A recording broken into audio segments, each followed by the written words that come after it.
Ooh. Uh, Hey, tell her she live. oh, she done hung up. Don't say. Oh, I was about to say, tell her don't say nothing crazy.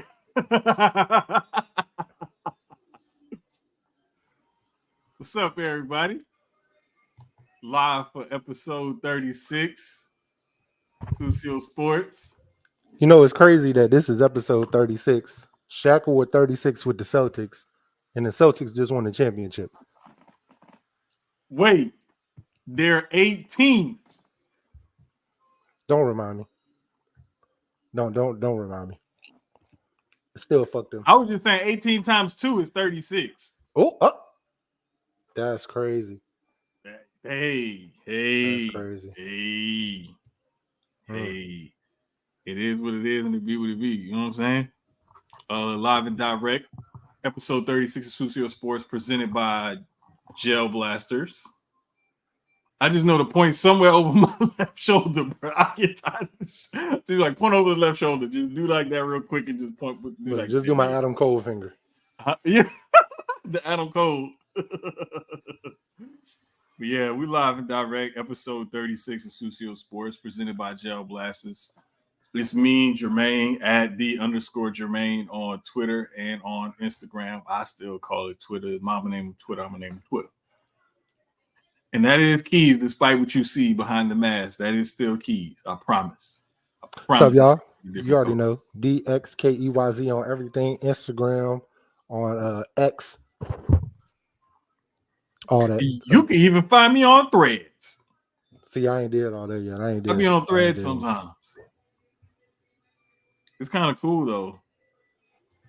Like it's a different world over there on Threads, bro. Like Threads is this Kendrick like sometimes concert? It's chill, and then sometimes it can be kind of crazy. Is it like it can get like X-rated crazy? Not really X-rated, but there is a lot of flirtatious activity, I'll say. Oh, that's lit. That's lit. Yo, let me tell you what just happened to me on X, right? So I forgot. I seen a page, right, and it looked like it was Tiana Trump.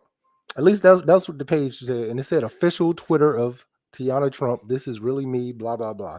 Mm-hmm. So I follow it because I'm a fan. So it DMs me, which is weird. I know how this is about to go. Joint said hello. I said hello. How you doing? I was like, I'm fine. How are you? Normal conversation. Mm-hmm. My next message after that was, I know this ain't really Tiana Trump for real. Block. Wow. I was like, I know this ain't Tiana Trump. Matter of fact, I was about to say, if this really Tiana, go to your Instagram. Here go my page. Go look for your DMs. Look for me. Tell me the last thing I sent to you. Right? Like, look, like, nah, we gonna prove. Because we gonna see if this really you or not. You know what I'm saying? We about to see. I DM Tiana Trump quite often. Not gonna lie. I be shooting. He's wild. Shooting. Like how often we talking, dog? Not every day. Every other day. Wow. Something like that. This guy.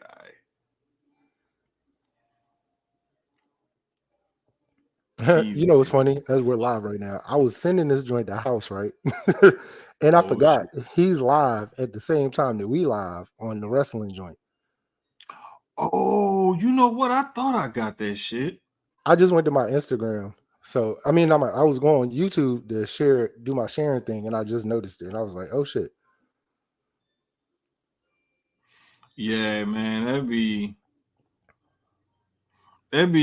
be funny, man, because like I've heard other people say the same thing. Like they'll get a text or a call or something, and somebody will forget that they on live. You know what I'm saying? So it happens. It happens. Trust me. That's why, again, like part of my little routine, I gotta send it to my mama because I'm like, you know what? She'll fool around. Hey, you know, I was just calling to ask you, Ma, I'm on the live, Ma. What do you need? Like, I can't talk to you right now, Mama.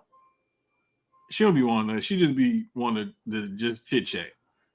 just talking stuff. That's why I made sure I got it out the way. Like I think earlier today, she had texted me, and I made sure I hurry up and text her like right back. Like, no, everything's fine. Wind is fine. Rain is fine. No flooding. Everything's good. I'm at work. Blah blah blah blah. Okay, cool. I was just checking. I was like, all right, cool. I ran down like the whole list of other, because like sometimes when you're talking to moms, she'll ask one question, but that one question will lead to 17 other questions. 17,000 others, or a 3-hour conversation. Bruh, I start answering all the follow-up questions before she could ask. That way I get it out the way. I'm like, nope, we're about to cut this off right here.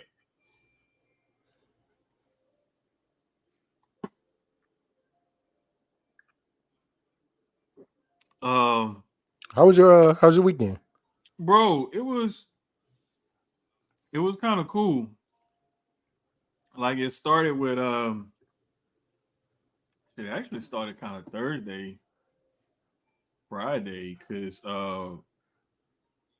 one of the interns left, and then me and the other one was just hanging out chilling. And shoot, what did I make? I made something else. I can't remember what the hell I made. What did I make? Oh, that Louisiana fried rice. Okay, yeah, I remember you telling me about that. So I took the andouille sausage, shrimp, and crawfish, and made it into fried rice. That's what I did. Yeah, shit was fire. Like I got a little bit left over. We about to probably kill it, cause like like people be thinking like you have to eat seafood in like that time, but like you could let it go and you still be good.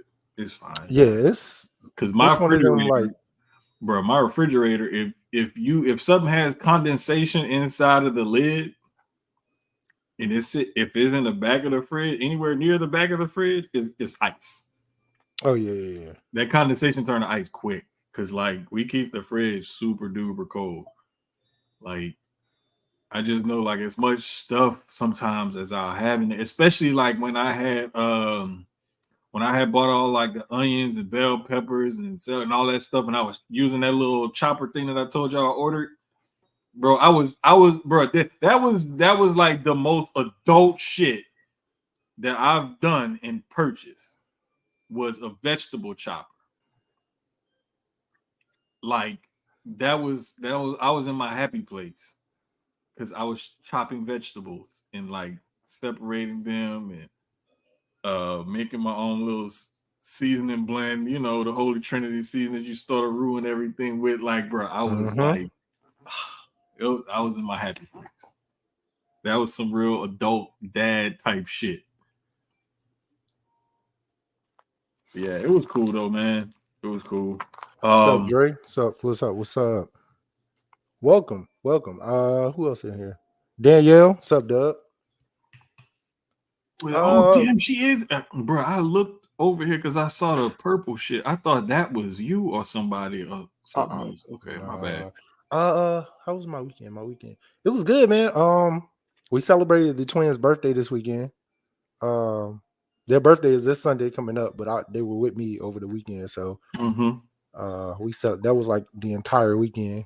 Other than that, that was it. Great fight Saturday night. Oh yeah, we can start right there. Yeah, we can definitely start there. Yeah, that's it. That was really my whole weekend. I cooked out, did my grill thing. Father's Day was Sunday. Happy Father's Day. Also, I know we late because we record on Wednesday, but happy Father's Day to all the fathers that are watching. Exactly. Shout out to you, great ass niggas. We know it ain't easy being cheesy. I tell you. Woo! Lord have mercy. Say that again. Yeah, that was my weekend, man. Birthday party Saturday. Cooked out Saturday and Sunday. Sunday I did it again for Father's Day. Yeah, that was pretty much it. I was home. I didn't do too much, nothing crazy. That fight Saturday night. Man. Good fight into the 8th round. Frank was in it, in my opinion, until the 8th round. I think the 8th round, Javante realized like I can't keep playing with this nigga, and I I gotta go And ahead and let him have it. yeah, he showed that power in the eighth. That knockout was exactly. It's what Tank always does though. Tank does this every fight. Me and you talked about this. He's Yep. losing or getting or something like that. Like if he ain't losing, it's an even fight until he decides to turn up, and then he Yep. turns up and it's gone. It's curtains. Cause So you can't compete with that kind of power, bro. Like, no, you can't. You can't. and Martin had a good game plan going. And he stuck to it. I ain't gonna say he Yeah. didn't. He stuck to the plan. He did better than his counterpart when Terrence Crawford whooped his ass. So that nigga got in the ring and just did whatever the fuck he felt like doing. All that shit went out the window. That nigga said, fuck this, and Terrence just demolished that nigga. Bruh. He ain't even looked at a ring since. Like sometimes I be wondering, do you even have a backup plan? You know what I'm saying? I wonder that. Like when it come to boxing, right? Just like the UFC, you train for weeks, months, whatever, and you have a plan. You have a fight plan. You get in the ring, and of course, especially if it's a big fight, but I'll say any fight. You get in the ring, nerves, all of that comes into play. A lot of times that fight plan goes out of the window. When it does, do you try to figure out how to get back to it? Or do you have, like you just said, do you have the plan B, C, D, whatever, for like, all right, if he does this, this happens. If we have planned for this, but he's doing something totally different, do I just let it all go out and just go for what I know? Like, just fight. At the end of the day, I'm a trained fighter, so I know how to counter. I know how to do this and do that. Do I just get in there and fight? And I think with some guys, they do. Just the other person is just better than their ass on that day. I think that's what happened with Errol and Terrence. Like, whatever the fuck Errol was going through his head and drunk, high, whatever, all of that shit went out the window, and Terrence just whooped his ass that day. I also think Terrence can whoop his ass any day of the week, to be completely honest. But Pretty much, yeah. I don't know. I just feel like you need to like you need to be prepared. Like, okay, I'm gonna come out and I'm gonna establish my jab. I'm gonna counter off that jab. Okay, I'm gonna move. I'm gonna keep moving. I'm gonna stay on the outside. But you got against the ropes though. And they told you don't go against the ropes. They told you get off the fucking ropes. Yeah, I remember hearing that. Bruh, why His the dumb hell ass would you jumps back on go the fucking ropes and get on the rope? Like, what are you doing? Like, bruh, I'm sitting there and I'm looking at this and I'm like, the first time he did it, the very first time I saw him do it, it was maybe, and I know, I'll put it to you like this. The first time I saw him do it and I saw Gervonta like stalking him, it was like maybe third, fourth, fifth round or so. And Gervonta he started more head movement. And then as he saw Martin stationary, that's when he went ahead and he started popping him a little bit, but he wasn't really like, he was hitting him, but he wasn't laying it in on him. He was just touching him kind of, pause. And then a couple rounds later, that's when he caught him real good. And that left hook just. Hey man, I've watched that knockout back at least at the minimum 50 times. Just like I watched probably those last like two minutes of the fight going into the knockout just to see like the setup. Like actually I watched the last 2 rounds. I ain't even gonna say the last 2 minutes. It was the 6th, 7th, and then the 8th up until the knockout. Excuse me, just to see like what was going on, like what was like all I know is in the 8th he caught him. He caught him slipping. He found the opening when he hit him with the first 2. Mm-hmm. The first 2 he hit him with, and he saw the opening for the left, and just bow, tapped him with the left, and The uppercut I have an knocked him answer to against that. the But rope. The hook just ended it. Backstage Brawl wants to know, you think we see a Davis Garcia too? so let me see if I really saw it. I saw some post, and I didn't go to either of his pages just to see if he really said this. I saw something that said Ryan Garcia retired. Here it is. King Ryan. Dun, dun, dun, dun. I saw something that said Ryan Garcia.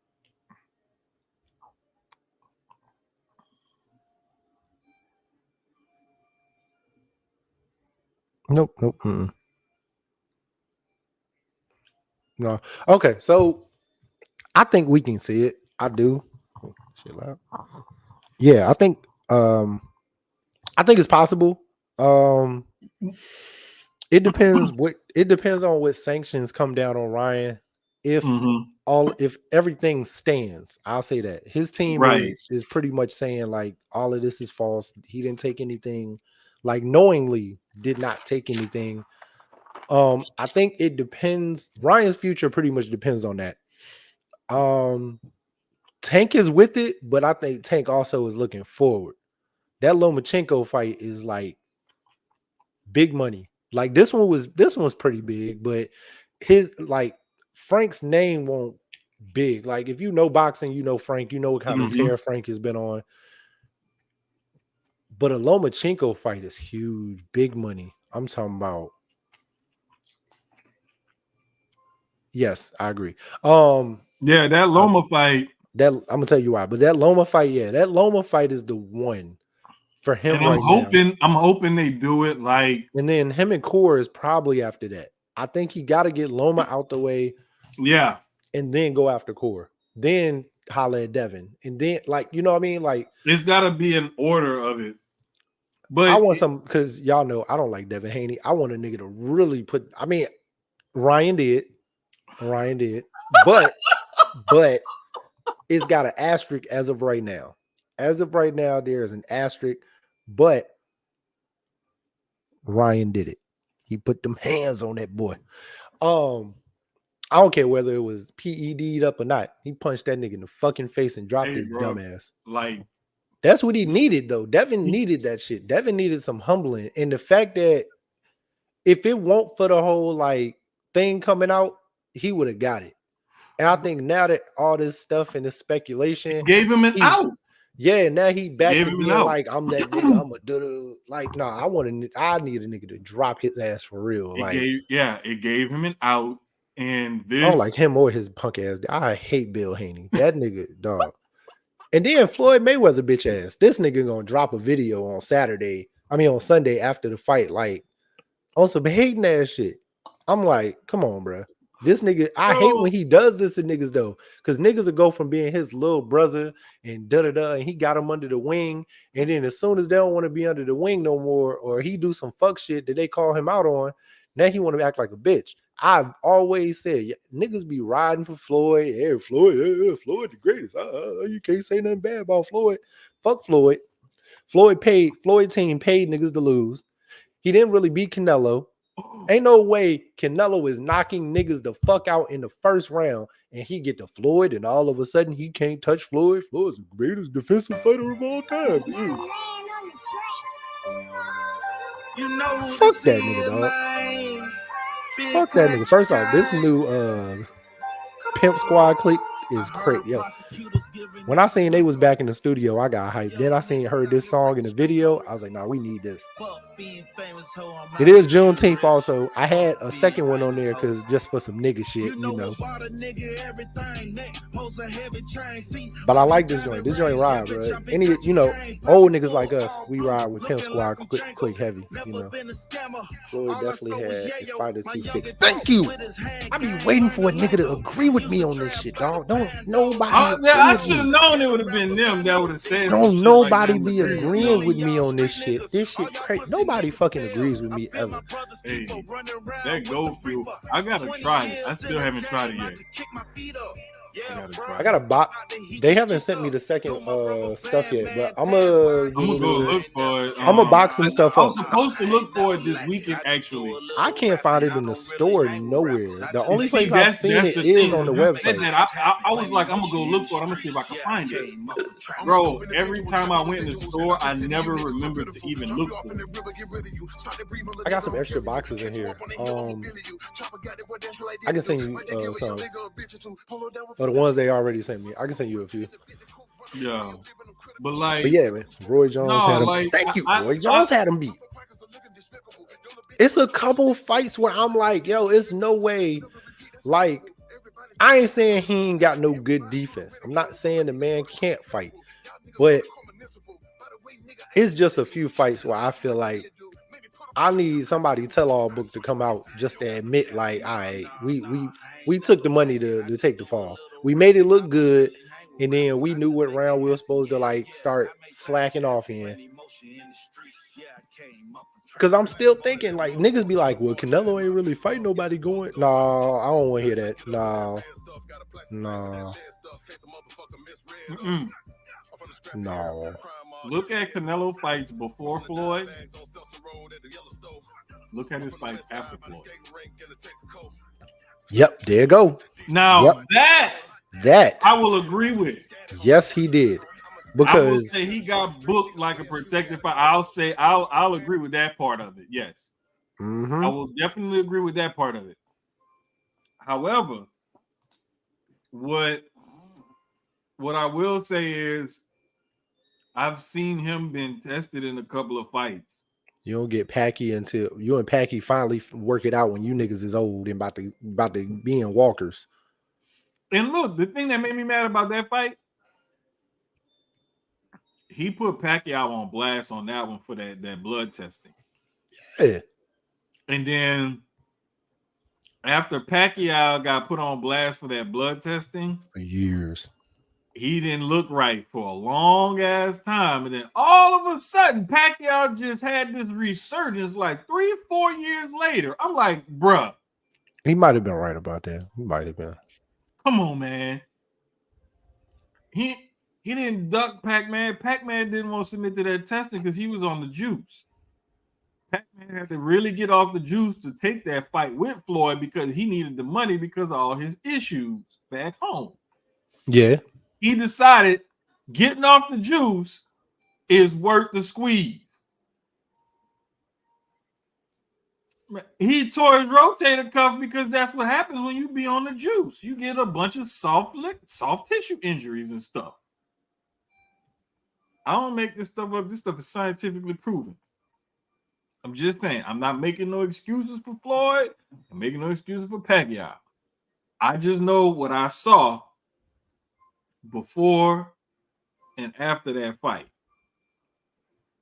I'm just saying. Injury or not, a torn rotator cuff don't take 3 years to recover from. And then once you recover from it, it ain't like Tommy John where you get stronger in that arm or something like that. That ain't how a torn rotator cuff works. Especially not in boxing. But I mean, hey. Y'all wanna go with y'all conspiracy theories and whatnot, y'all go right ahead. Have a blast. Like, I'm not with it. I think I saw Ryan saying something to the effect like to create a meme going to disappear. You know, that dude say all kind of crazy stuff, bro. So I mean, looking at the Instagram post that he put up, he is right. What he say? He said, "Mom has cancer. I'm being sued. My supplements were tainted. Going through a divorce. Always getting shit talked on the internet for years. Devin asking for my victory to be taken away. I'm getting hit with everything. I still love God. He's everything." I love that. My man don't forget the religion at the end of it ever. But I mean, he's right. He has a lot going on that he can't focus on boxing right now. He might have to take, and he's still young, so it's fine. But you know, he might have to take a little time, get himself right. You know what I mean? I've seen a lot of boxers do that where they've had. Look at the Charlo twins. Like, bruh. other than injuries, niggas have had shit going on where they can't focus on boxing, where you got to sit down for a little while, get your life together, and then come back. Whoo, I have so much to say about that one, man. Adrian should have stopped a long ass time ago. I'm talking about years ago, like years. He wanted to be Floyd so bad, and he could have if he focused more. Bro likes he's oh, I can't even talk. He is the example of a nigga got money and didn't know how to fucking act, and still don't know how to act. Yep. So much wasted potential, bro. And I like AB a lot. A lot. It's niggas with the name AB. Let's talk. niggas with the initials AB are fucking retarded. I watched Antonio Brown on The Pivot, his newest one. I think it came out yesterday, I want to say. Oh boy. Can we stop interviewing him? That nigga can't talk. Let's start there. That nigga, I don't know if it's the CTE. I don't remember too many interviews prior to the perfect hit, but I feel like he couldn't talk before that too, and we just ain't realized. A lot of football players can't. A lot of these niggas dumb as hell. It's definitely, it was there before that, but some people he really can't talk now. It's funny. Yeah, some people will say, like, if you go and watch stuff from him before that hit and then like lately or after that hit or whatever, they say you can kind of see a difference there, but it's not something like glaring, like he has like a slur or an impediment or something like that. It's just it's not really that. It's like the hood niggas that just don't know how to talk. That's all it is. That's what you say. He just a nigga from the hood that just don't know how to talk. That's all. He played a sport. He got pushed through school, pushed through college. Same thing. Like, he got to college because he can play a sport very fucking well. Like, right.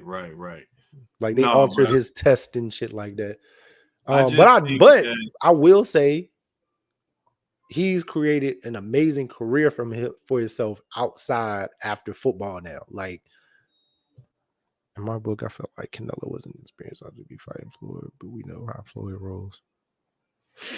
But that goes back to what I said. Like, people saying he didn't. That's almost the same as a lot of people were saying he didn't fight anybody.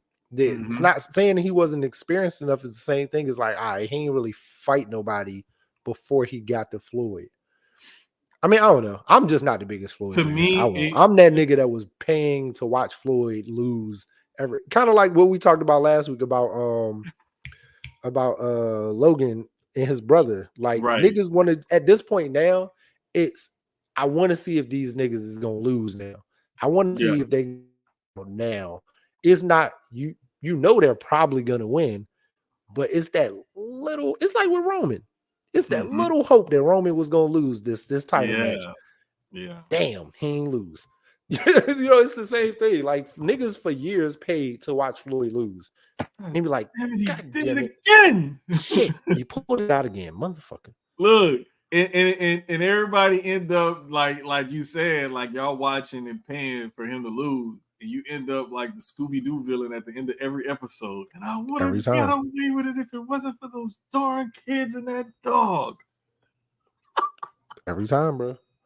Pisses me off, bruh. But like it goes back to what we talked about before, like how he crafted a career. He didn't really build a legacy, so that's why he's looked upon differently in a lot of fans' eyes, and not just casuals, but hardcore fans as well.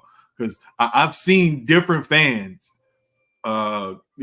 casuals and hardcores, both have opposing views of Floyd. Not saying that one group is heavily one way or the other. I just seen like casuals love or hate him, and I've also seen hardcore fans love or hate him.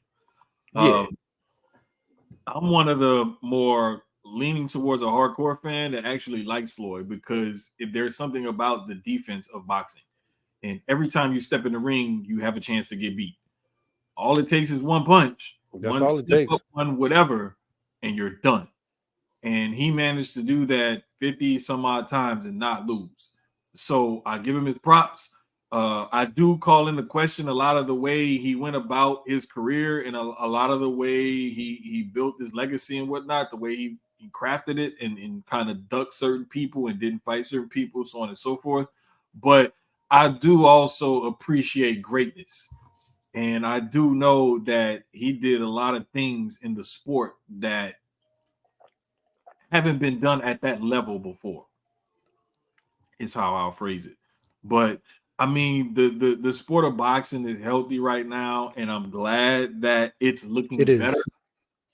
I need I the just heavyweight hope division that to look a little better, but I just hope that it continues. the And heavyweight division, and I'm gonna go back to where let me see who said it. let me go find. I'm about to find it right now. Hold up. I think it was Backstage Brawl, but it might have been it was Backstage Brawl. Okay. He Here it said goes. also the heavyweight boxing division officially is trash again.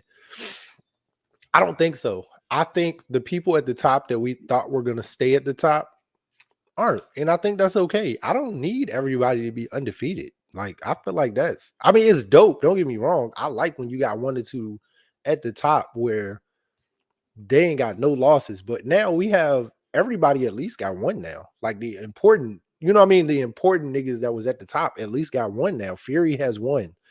Deontay got a couple. He got about 5 now. Whoo.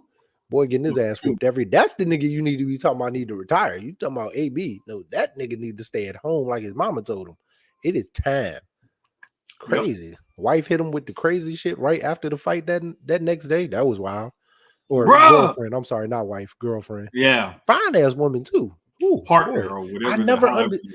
All right, so real quick, we ain't gonna get too like personal on like, you know, people business, but I never understood, bro. What makes you look at a fine ass woman and say, I'm gonna just punch her in her damn face? I never understood that. That shit don't make no goddamn sense to me. Not saying you should punch an ugly woman. You shouldn't punch any woman. Let me preference that. But the fine ones, you look at the fine ones, the ones that you probably shouldn't be with anyway, you ugly motherfucker, and then you done punched her in the face. Come on, you bro. already done outkicked your coverage, my nigga. Nigga, you done already shot coverage from the other end and it went in.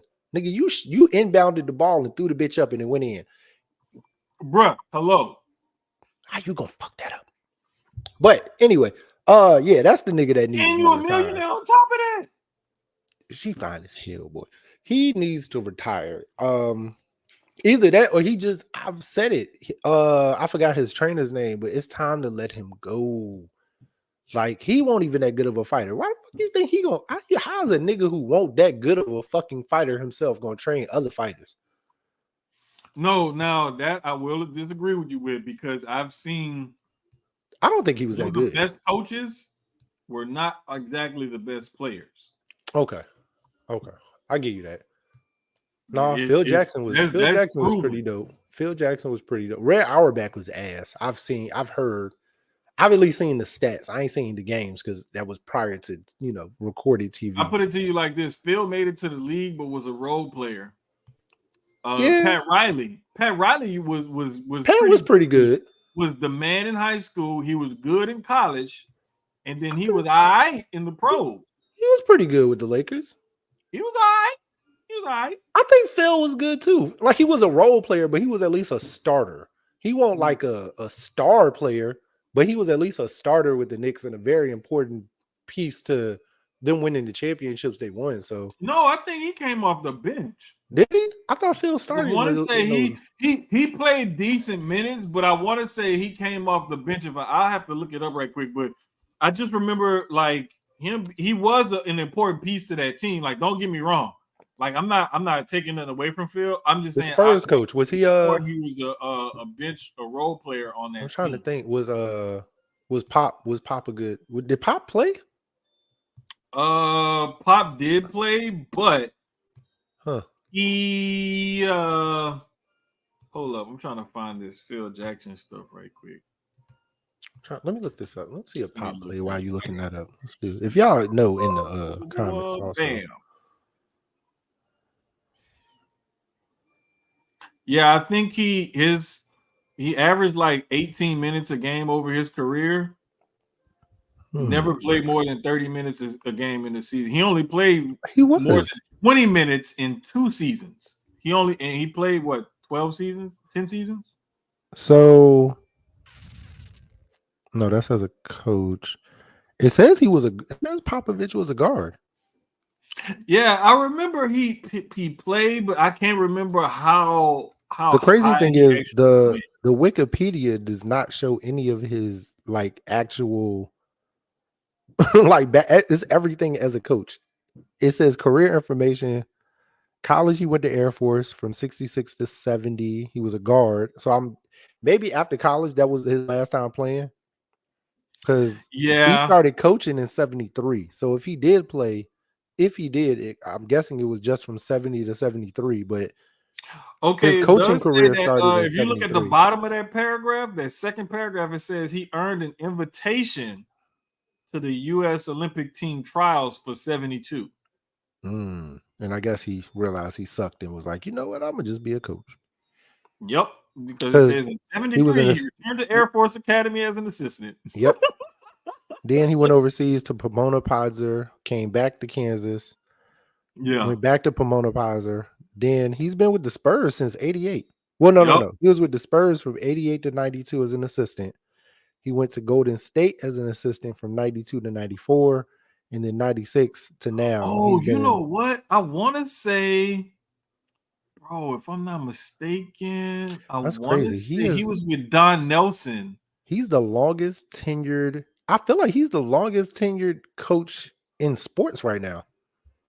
I think from nobody that's what 96 to now. Yeah, he was with Don Nelson with the Run TMC over there with the Warriors. Bro, he's Because almost, in like 2 years, he's almost been with the Spurs 30 years as a head coach. yes, bro, That's it's wild. insane. It's insane his I longevity. I really think even as of today, I feel like now I gotta Google this now. Longest tenured coach in sports. I want to say, hold up. I'm not looking it up because I just pulled up Mike Tomlin. I just wanted to see. I have Mike Tomlin, I have Greg Popovich, I have the YouTube and the StreamYard open. That's the only screens I got open right now. I'm back on StreamYard because I'm looking straight at y'all. I want He to say is. the longest tenured coach in pro sports history, Come on. Tom Landry. Hold on. Tom Landry or Don Shula, one of the two. Uh-uh. It was Okay. Herb. If I'm looking at this right, it Okay, was wait. Is it baseball? uh-uh. Yes or no? No. Football. Mm-mm. Okay, if it's basketball, Red Auerbach with the Celtics. Nope. Fuck. It's Herb McGee. With NCAA who? men's basketball. He holds the NCAA record for longest tenure coaching. Thomas Jefferson. I'm not sure what. I was talking pro sports. Damn it. Hold on. I got you. That was 54 years though. 54 seasons. See, I knew in college it was gonna be something crazy like that. That's why I Um, didn't go for that one it because I says was association football, which I'm trying to think. Is this soccer? I think this is soccer. Fred Everest managed West Bromwich Albion for 45 years, from 1902 to 1948. Greg Popovich is the longest tenured NBA coach in history as of right now for 28 seasons. Two more, he'll be at 30. The NFL, as of January 2024, Mike Tomlin had coached the Pittsburgh Steelers since 2007 with a record. So other long tenured NFL coaches include John Harbaugh with the Ravens from oh, 2008. they talking currently. Um, who is Let the me see if I longest can find it in tenured? history. Hold up. Like y'all, this is what happens when you get on a live Okay, so have a football, plan, but you're then you right. just go with it. It was, yeah, I love how we do this. It is Tom Landry. Tom Landry with the Cowboys for 29 seasons from 1960 to 88. Don Shula was next with 26 from 70 to Okay. 95. And Bill Belichick comes in at 24 with the Patriots from 2000 to 23. And then Chuck Noll rounds that out with 23 seasons from 69 to 91. What was Red Auerbach at? Um, He because he was at like 20 something, I want to say, with the Celtics. Let me look it up right quick. Red Auerbach. 29. 29, right? Okay. So in So 2 years, by 2026, if Pop is still with the with the Spurs Spurs, and for the next 2 seasons, which I'm pretty sure he will be, um, he'll hit 30. So he'll pass Auerbach as the longest tenured coach. yep, yep, bruh.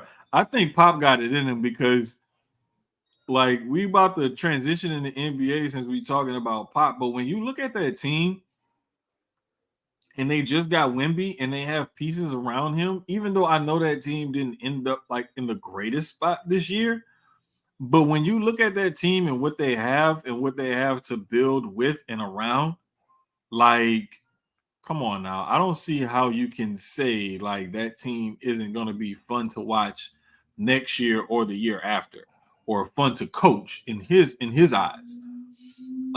Because we just crowned the NBA champion the other night with the Boston Celtics beating the Ooh. Mavericks 106-88 in game 5 in Boston. Um Shouts out to both of those teams for putting on a decent finals, even though it was a gentleman's sweep, like we kind of predicted a while ago. I can't even remember what episode, but I kind of figured it'd be a. I think I actually thought it would be Celtics in 6 or 7, maybe. I think that's what I really said. But after them first 2 games, I was like gentleman sweep, because I didn't see where Dallas would give them enough problems for enough time to be able to take control of a game and actually pull out and win one. Just Nah. and they managed to catch them off guard enough in game 4 to just blow them completely out the water. And it was just the perfect merge of Dallas having a good game plan, playing like their hair's on fire and being ready, and Boston playing like, you know what, we got a few more games to close this out. Fuck it, we'll just throw this one away. It was the perfect mergence of that, and that's what happened in game 4. But Yeah, because it was like we'll let them get, because I really think it ain't like they didn't try, but it really was on some shit like, yo, nah, we want to win this shit at home. It's cool. We should have ended it in 4, and we could have. That's pretty much what game 5 showed me. It was like even the first 3, like nigga, we can end this whenever we want to, for real. We letting y'all get this because we want this shit at home. Like I almost want to say it was fixed, but in a good way, not in like a betting way. It was just more or less like they had like a little players only meeting that the coaches won't in on, or maybe the coaches were. You never know. Where it was no, like seriously, where it was like, yo, we want this shit at home, bro. Like our fans, and I respect. No. But you know what's crazy, bro? I respect it because it's like for the history of Boston. yeah, As much as I'm a diehard, I may be an Eagle fan through and through, but I am no bigger fan than I am of the Lakers or the Yankees. So you know it's fuck Boston all around because I hate the Red Sox too. But with the Celtics, though, if you look at their last few seasons, and like they've been there, especially like last yeah, year, they've been right there. And for those young boys to pull it out where everybody was ready to break them up. Like, I feel bad that Marcus Smart wasn't a part of that because he helped build that team with them, you know. But, you know, pieces got to get moved and you got to bring people in and make that right. You know what I mean? So he was one of the ones that had to go, which I'm not mad at because at point guard, him, Brown, and Tatum were not going to mesh well. They weren't. They were not. And I hope he like next season, him coming in fully healthy for Memphis is gonna be great. I don't think he's a free agent. I think he's still under contract for like another year or 2. So him and Ja together gonna be gold. But I like what they did. Porzingis coming back healthy. He deserved it. Like he's had a tumultuous career, man. When you look at his time with the Knicks, he was amazing. Team sucked as usual. He gets to Dallas. He's him and Luka is there, but then he gets injured. He gets sent out to Washington. Marcus Smart is under contract for the next 2 seasons in Okay. Memphis, 24-25 and 25-26. Oh, I like that. I Yeah. want to see him and Ja together because I think Ja at point and Marcus at the 2, or you could have either one of them just guard because either one of them can bring the Right. ball up. Ja is good off ball too, not just ball dominant. So, and it helps Ja learn how to be a number 2 in a sense sometimes. Because I And feel like as a Porzingis is also under contract for the next 2 seasons with Boston, 24-25 yeah, and because they didn't 25-26. he went to them in free agency. It wasn't a trade or Right, anything. So right.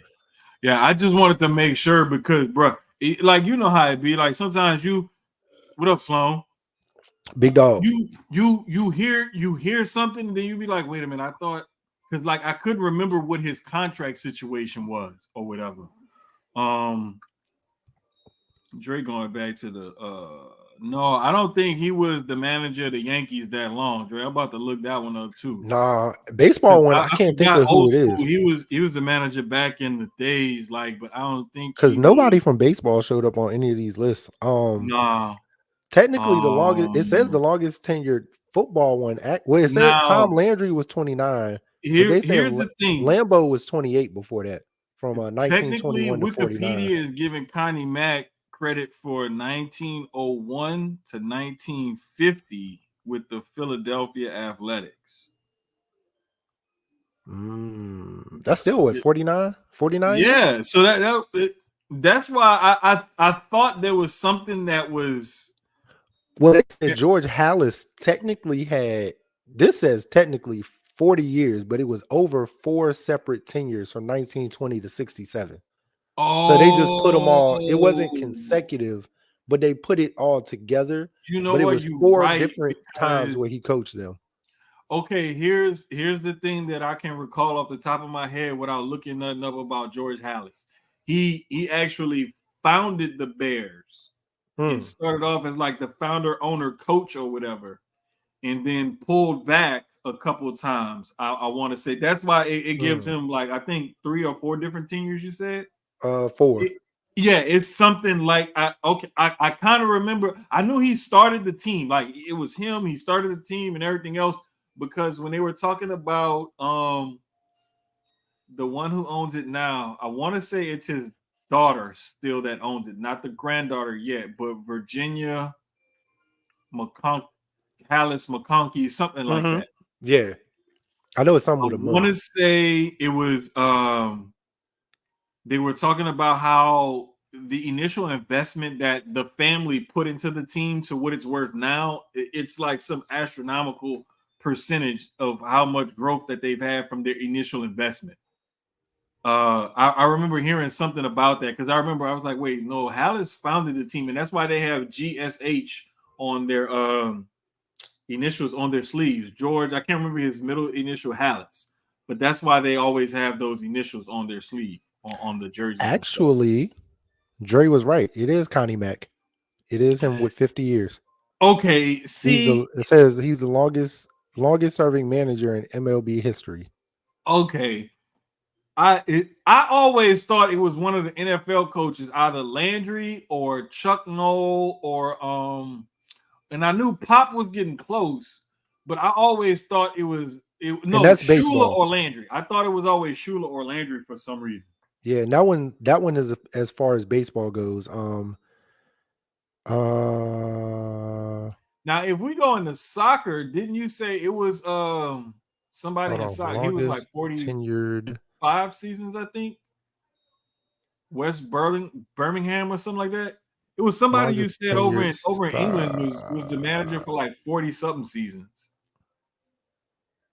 But dude, like I knew back then it was possible because as crazy as it may sound, sports were a bigger deal back then Yes, it's because we were still so Fred very key towards Everest. the entertainment. Fred Everest for over 45 years with West Bromwich Albion from 1902 to Brom. 1948.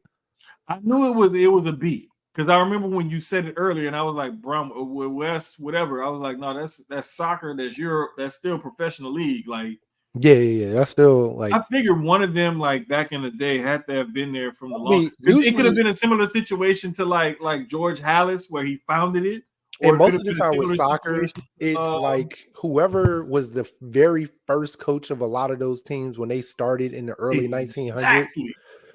they usually stayed with those teams for 20, 30 years at that time. From like when, especially if they started young, they coached Mhm. those teams into their older years.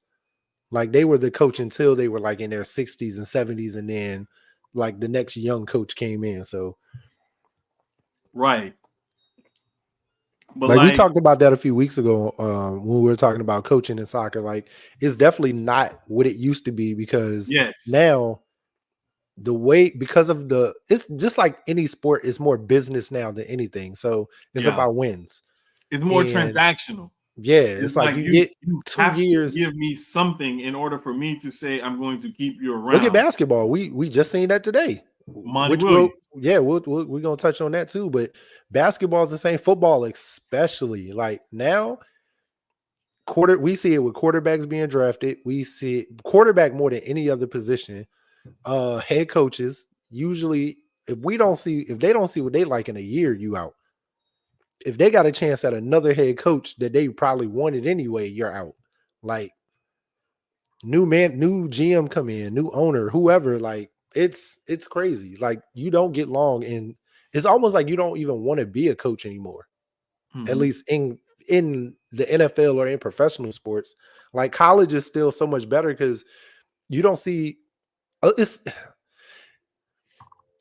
you still have a short of a rope with college, but you'll at least get 3 seasons before they let you go. Most of the time, you'll at least Yeah, get a good three. it's I've seen in college where it's very, very rare that a coach will only get one season.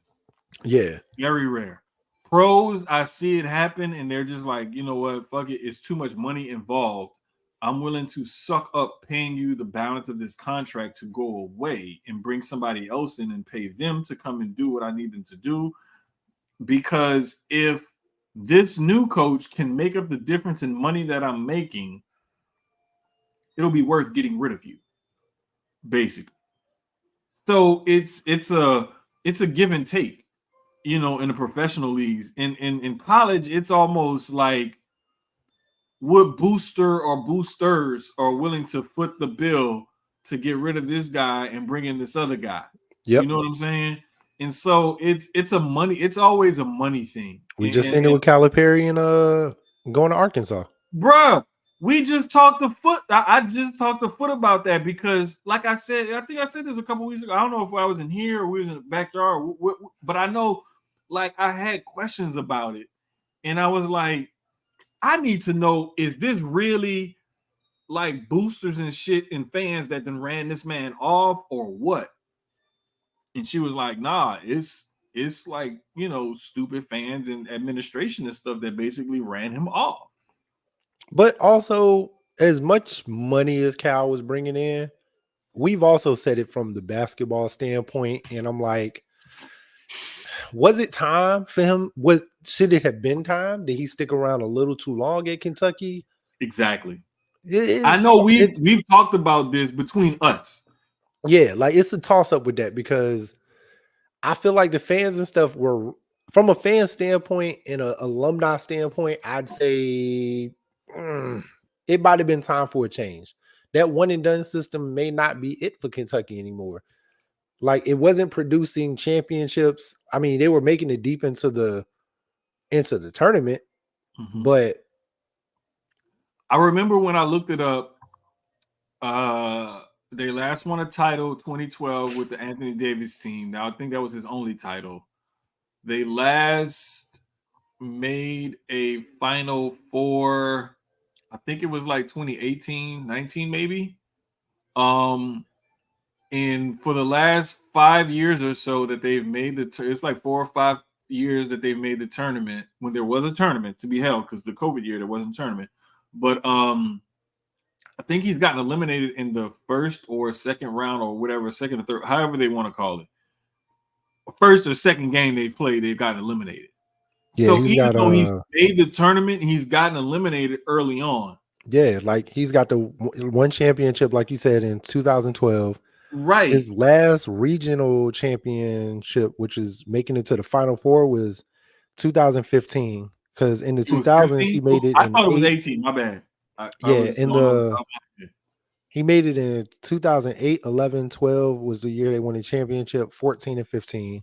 Okay. Uh, 6 SEC tournament championships. The last one being 18. Okay, that's what it was. The last time he won the SEC. Yeah. I knew it was something the last in 18. I just, The last SEC championship was well, regular season champion was 2020. okay, yeah, the COVID year. Let me COVID year. see.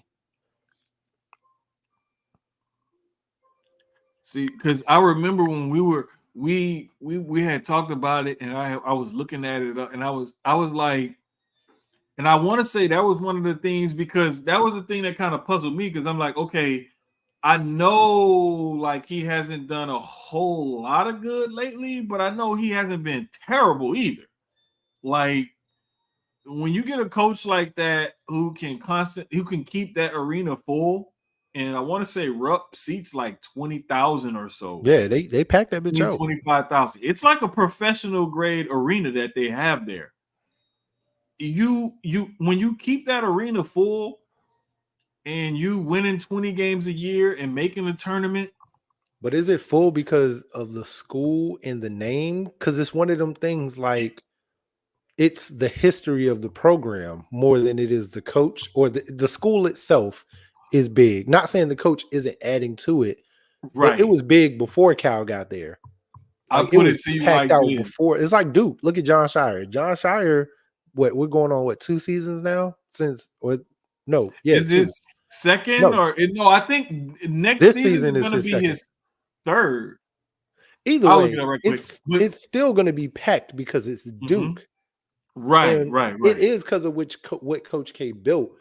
And I look at Kentucky the same way. Not saying Coach Cal didn't build anything because he was there for a very long time, and he built what 08.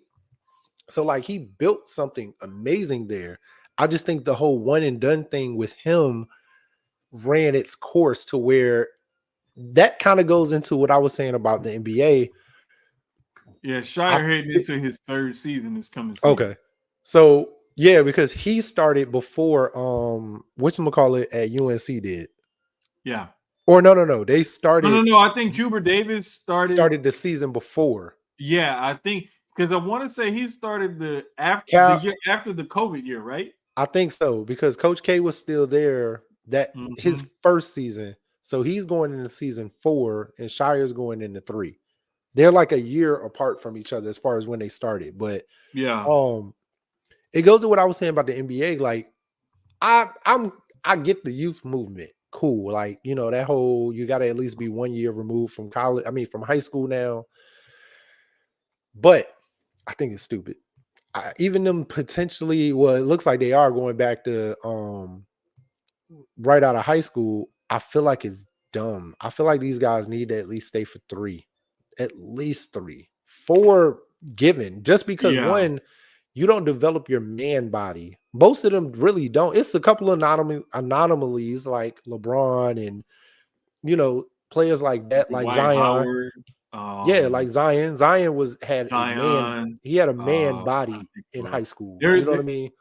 yeah, there's a few others that met that criteria, like you But were even look at talking. Kyrie. As dope as Kyrie was as a guard, he still didn't Hmm. get the man body for a few years of him being in the league. I feel like that's the part where it's like a lot of these guys are not built and they're being wasted. And what they could be in the league if they had went to college for 3 or 4 years compared Hmm. to what they are because they went to college for one or Hmm. went to the G League and went to Ignite or whatever for 1 year and then came to the league. And it's like, it's not a lot of them who could have been great are not. And I feel like we're not getting the best of the best from the league. The best players are literally the ones that are going to college for 2 or 3 years now and then coming in. We got a Right. couple that's like, but I don't know. That's just how I feel. I just feel like 3, 4 years and it helps college basketball because look at the women's game. think about if the women's game went to that same aspect where it was like 1 year and then the next year you can come into the W. Like it's not, college isn't going to look the same. We don't get the rivalry between South Carolina and LSU and even Iowa while Caitlin was there those 4 years. You don't get the Connecticut rivalry going on. You know what I mean? With Paige, even though Paige missed the season being injured, it's still, the same. Like I feel like in college, that's what we've been missing is those powerhouse schools who have built their programs for 4 years, like Mm-hmm. strongly built their programs. No, now it's like I have the off season to bring in these recruits, get them straight, gel them Yeah. together to win a championship and do it Yep. all over again next year, because next year I'm going to have 5 more freshmen that are going to come in. Bro, So it's insane because when you think about this Kendrick concert this, is crazy. huh? I said, side note, this Kendrick concert is crazy. I have it on in the back. I can't hear it. I figured that's what you. That's why I keep turning. This motherfucker, I wish I could hear it. I can't. I'm a staying up tonight to rewatch this whole thing. This shit Bruh, going crazy. when I This nigga Kendrick is realized wild. it was tonight, I was just like, you know what? I'm not even, I don't even have my TV on, bro. Because I was just like, The nigga no, ending the concert with "Not Like Us." This should have known, bro. Should have known. Oh nigga, my everybody on stage too. This shit go hard, bro. He God. even had a TDE reunion. This motherfucker, Bruh, that's what I heard. Like people was already on Twitter and stuff nigga, saying DeMar like it looked like DeRozan a on blood and stage crip. going crazy. Bro, somebody had posted a picture, the famous blood and crip where they tied the two rags together. This shit Somebody just brought LA posted that together. picture and said this is what the concert looked like. I mean, I'm being honest. When I'm looking at the stage, it's a lot of red and blue flags in niggas' hands right now. DeMar Bro, DeRozan, that's what I'm saying. That's what I when I saw DeMar that, DeRozan on that motherfucker, like he living life right now, boy. He got bro. that. He I'm an LA telling you, kid anyway. look, when I saw that meme posted about the early part of the concert, and I saw people already like live streaming their reaction to watching the concert, I was like, yeah, I ain't turning none of this shit on right now because I'm gonna be too distracted. Bro, I'm not gonna be able to focus and pay attention. I was so mad when Ahan said it was on because I was like, damn. I looked at the time, I was like, fuck, this motherfucker. No, I'm definitely gonna rewatch it though. I stopped watching Dynamite, and I think I turned it off during the Bucks match to turn this joint on. This has been bumping ever since. Bro, I didn't even put on Dynamite because I was like, nah, they may fuck around and make a reference and make me want to turn to it or something. I like literally, and I'm in my room because I like the pod in my room. I don't have neither TV on. I didn't even pull my laptop out of my bag when I came home from work. My laptop's still in my bag. I didn't even pull it out because I was like, nope, I'll get distracted and nope, I ain't doing it. I ain't doing it. But nah, man, like it's been a real crazy kind of week in sports, period. And we saw a new NBA champion crown. We're looking at the NBA offseason, what it's going to start looking like and whatnot. What are your thoughts on the whole Monty Williams being fired thing? That's what I wanted to touch on before we got off the NBA and everything. I was talking about this with my coworker earlier because I know he and I were talking about it, and he was messing. He already like conspiracy theorist hat on, everything else. He was like, "Hey, what if the Lakers look for?" I was like, "Bro, stop it, okay? Stop it. The Lakers are not gonna look at." He was like, "You don't know that. You don't know Monty. that." I like Monty for us years ago. I don't know about now. Just because, well, I said, bro, he's but not. If we the further it gets along right now, and we do not have a coach, I'm not gonna lie. We're gonna no. We've done this before though. We have done it before. To send you the same article I sent his ass. No. But as soon as Bleacher Report said, hey, I'm gonna tell you something. Say they are not interested. The person who's gonna end up being our coach is literally only gonna be the coach for this season. I don't give a damn how many years they sign with the air finger, sign him for. They can sign that nigga for 10. He's only getting one. I don't know who they're waiting for as far as like, because there's no other big name coaches anymore. Like everybody's either retired or It could be a Van Gundy, maybe. Um, Mark Jackson has that black mark on him, so nobody's touching Mark. And I love Mark Jackson. I think Mark Jackson is a fire head coach. I personally would love it. Give him a chance. Hell, it can't be no worse than that. Um, but I don't think that I don't. We're in what, June now, going into the draft. Yeah. They have to address the head coach soon, because there's no way you go into your draft with no head coach. I mean, The draft. How long? We're like weeks away from the draft now. you Like got a a week or GM in two. place. The You GM is normally the driver of the ship. Which is true, but you still want to have your head coach in place because he's the one that has to coach the team. So the Okay, coach and but the GM they got to work together draft wise, regardless of who the GM may want to bring in. It's because it's still GM owner, because they're the ones that are going to be there the longest. We know that. They're the ones that are going to be there the longest, but you still want to work with your head coach. I still feel like you got to have a coach in place going into the draft. I'm gonna put it to you like this. It's tough. Because I at this point, I don't know who the hell we gonna get now. I really have This no reminds idea. me.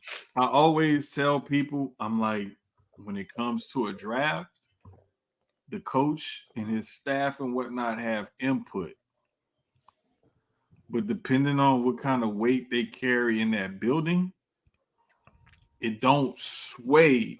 It may not sway a whole lot. So it's almost like an episode of Chopped or whatever that show is, where the chefs have like, it's like you open up the box and it's like, all right, you got all this shit in here, make a meal out of it. That's basically what coaches do. It's like, we got you on this job because of your qualifications and we know you're good and everything else, but every now and then we're going to put you to the test and see how good you really are, because this is what we're looking for, and we want you to take what we give you and bring it in this direction. Sometimes you get that situation and you have to navigate it. And the thing that I keep telling people about this Lakers situation is it's a little bit different because you have such a strong, established, all-time great personality and player in LeBron. Who is You have the technically not under contract right now. That's the other piece of it. technically and all, okay, That's the but other piece of it. we That's like, also see him in meetings with potential head coaching candidates, so we know he's there. He's involved in the process. yep. Let's not Of pretend. course. No. Of course. You're not You making LeBron is on that Kobe where there was no, even after Phil, there was no moves being made without Kobe's like, okay, if he didn't sign off on it. Same thing with Melo in right, New York. You know what I mean? Like right. LeBron in Cleveland. Certain You people, have you're certain not, players that certain moves a franchise is gonna make. They're gonna run it by him at some point or nigga, they in some the kind of meetings. something. They are, whether they on the phone or physically in the room, they are in the meetings when these conversations are being had about who's coming in between the owner, the GM, and whoever else. LeBron is right there. Melo was right there. Kobe was right there. MJ never got that chance, because he played for Phil his entire, well, when he got to that point of being that guy, he had Phil the rest of his career, Mm-hmm. for the important years. But even D Wade, I think, even though he pretty much he had Spoelstra his whole time, didn't he? I think he had Pat in the beginning and then Spoelstra. Or was it Yeah, Spoelstra the whole? I think he went from Pat to Spoelstra. yes, Um, it was something so like he that. never really got that chance either. But those guys, like I said, like the LeBron, the Melo, the um LeBron twice in Cleveland and in LA now, Kobe in LA, like they were in on whoever was brought in player wise, who was brought in coaching wise. There was no moves made without their okay or them signing off on it. So And that's all that I'm saying is like you're gonna get sometimes where like Dre was saying, they asked Monty Williams and named Steven Silas as an interim or whatever. I think that they're gonna hire a coach because I think that new front office that they want they want to bring in their own guy. They don't want to have the same guy from the previous regime, and I don't think they want to have any holdovers either. Yeah. But as far as the Lakers are And concerned, Steven Silas is the young one that was coaching in Phoenix, right? he was coaching at the Rockets. Oh, that's what it was. Yeah. That's what's Paul his name? Silas' Son. son. Okay, yeah, that's what I thought it Yeah, was. he The was the young one boy. coaching the Rockets when they went into tank mode. Yep. After And then he the got let Harden go. debacle and everything. He was a Right. casualty. Right. So I think like ownership basically admitted they made a mistake in bringing in Monty Williams. A lot of But money too. it was number one, it was way too much money. Number two, he wanted to take a year off after leaving Phoenix and the death of his wife and all of that kind of stuff. But that bag was just too big to turn down. Like they literally made him an offer he couldn't refuse. Oh, I'm sorry. The draft is next week. And we have no fucking head coach. It is next Wednesday and Thursday. Because they're doing it for 2 nights now. Which I don't understand. Why is the draft 2 nights? Round 1 on Wednesday, round 2 on Thursday. It's stupid. Either way. That's the stupidest thing the NBA could have done. Hey, that makes next week's show even better. We may have to change. We may have to change the time next week. We might have to go during the draft. Live Sucio Sports during the NBA draft, guys. We may have to bring in special guests. We may have to do that next week for real. We may have to. We're gonna do something for the draft next week, like for sure. Early. Yeah, we definitely are.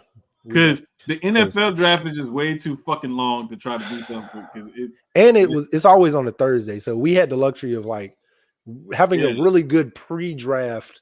Yeah, and then we followed it up with like, okay, look at what happened. So damn, do we add the pre-draft in for the? Let me.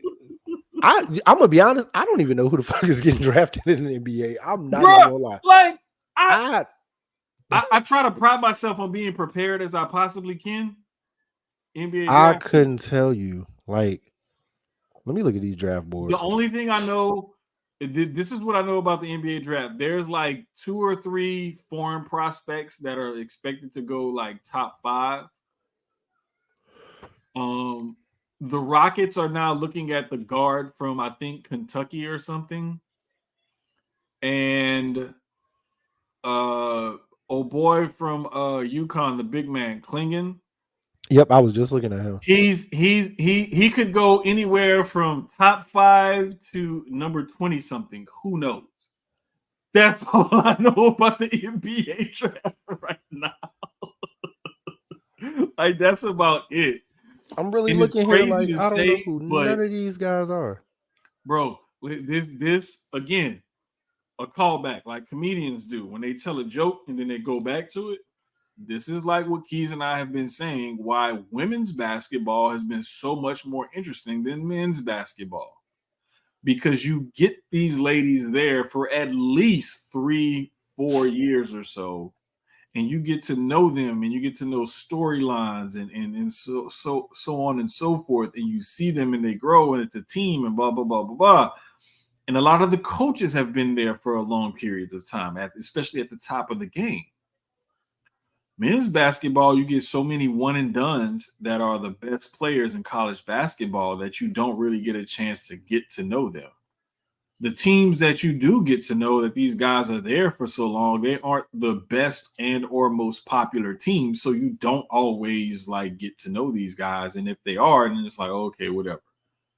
If he was that good, why isn't he in the NBA? Is the eventual question that pops up with guys like that. And so in men's college basketball, and then coincidentally in the draft, you don't really get to know a whole lot of the prospects because they aren't around. And you almost have to follow AAU high school basketball and stuff like that in order to know these guys because they're only in college for 6 months, if that. Yeah. And so that's why a lot of the times it's harder for people to get ramped up and excited for the NBA draft, the draft lottery and whatnot. Like it just doesn't have the same excitement as it used to because nobody knows these prospects. They're either one and done and you don't really know them, or they're from some foreign place overseas that you've never heard of or never really seen them play. Exactly. So that's why, like, going into this draft is really like, it's truly like the who's who of like. It's gonna be interesting. I'm of course gonna watch, but Mm-hmm. it's only the good but bad thing about the NBA draft. It's only 2 rounds. I do Yeah. think maybe they need to start extend because it's the abundance of players, Mm-hmm. but I feel like they should expand it at least to 3 rounds. At least 3, You but know, the reason why I say no to 3 is because you don't even have the roster spot. you don't. Like, It's what, 15 at the most. yeah, 12 are really gonna play. The other 3 you are always kind of reserved you spots. got But you got 30 teams in the league. You got 15 roster spots, so that's 450 players. is it time for the NBA to bring in more teams yet? No, You don't think so? no. Well, I mean, they are. We know they are. We know the Seattle, Vegas, in the West are If they're pretty gonna do much that, they need to coming. move somebody. Then do not Well, expand. we did say if they're going to bring in Seattle, they've been talking about Seattle getting their franchise back and Vegas, of course, getting a team. I think that's the last, if I remember, outside of a professional soccer team, I want to say now basketball is the last sport Vegas doesn't have. They got baseball, they got football, they got women's basketball, they have hockey. They do not have a professional soccer team or basketball. So eventually they're going to get an NBA. They're one of the teams that is one of the cities that will be added. I believe Seattle's going to get their team back. I feel like you have to move Memphis to the east, and I feel like you got to move New Orleans to the east. Those, to me, those are the 2 teams, at least geography wise, Mm-hmm. that make sense to be in the east rather than the west. New Orleans, I guess, is on that cusp because of where it is, but Memphis clearly is in the east and not in the west at all. Yeah. Just at the time of them being added, they couldn't keep them in the east because they were trying to keep it even. Mm-hmm. And the only reason New Orleans got to stick around was because they were bringing Charlotte back. So that's why, Right. that was why Right. they got to stick around and just stay where they were. It wasn't a need to move them over to the east but I feel like if you are going to bring in 1 or 2 new teams, those 2 would be the teams I would move. I don't think it's anywhere out east I would add a team at yet. I would love for Virginia to get a team. I've been wanting that for years. There is rumors of Washington. I guess it is true that they are moving them into Northern Virginia out of DC, but to me that's still Washington. So yeah. The only reason why I I would definitely say want the WNBA to add like 10 more teams because damn it, 12 is just bullshit. Well, 14, I'm sorry. Even though they haven't officially started playing yet, there is now 14 teams in the WNBA because Golden State and Toronto now have franchises, only which is reason gonna be why I dope. say add to the NBA real quick before we move on is because after you do the play-in shit, you have 16 teams in the playoffs in a 30-team league. That's more than half. You add 2 teams, you do the play-in shit. Now it's 16 teams in the playoffs. It's 32 teams in the league, so only half the league makes the playoffs. That is the only reason why I would support a 2-team expansion in the NBA. Is strictly because I'm a math nerd weirdo and I like numbers to line up and do stuff. That I may be on the spectrum. I don't know. It may have something to do with my ADD. I don't know. It's June, Men's Health Month. Like I be depressed and shit. Like leave me alone. But that's the only reason why I want Like a NBA motherfucker. expansion is because when they get down to 8-8, it's gonna be symmetrical for me. Here you go. He fucking, what's up, Vin? Fucking Vin. Fucking Vin.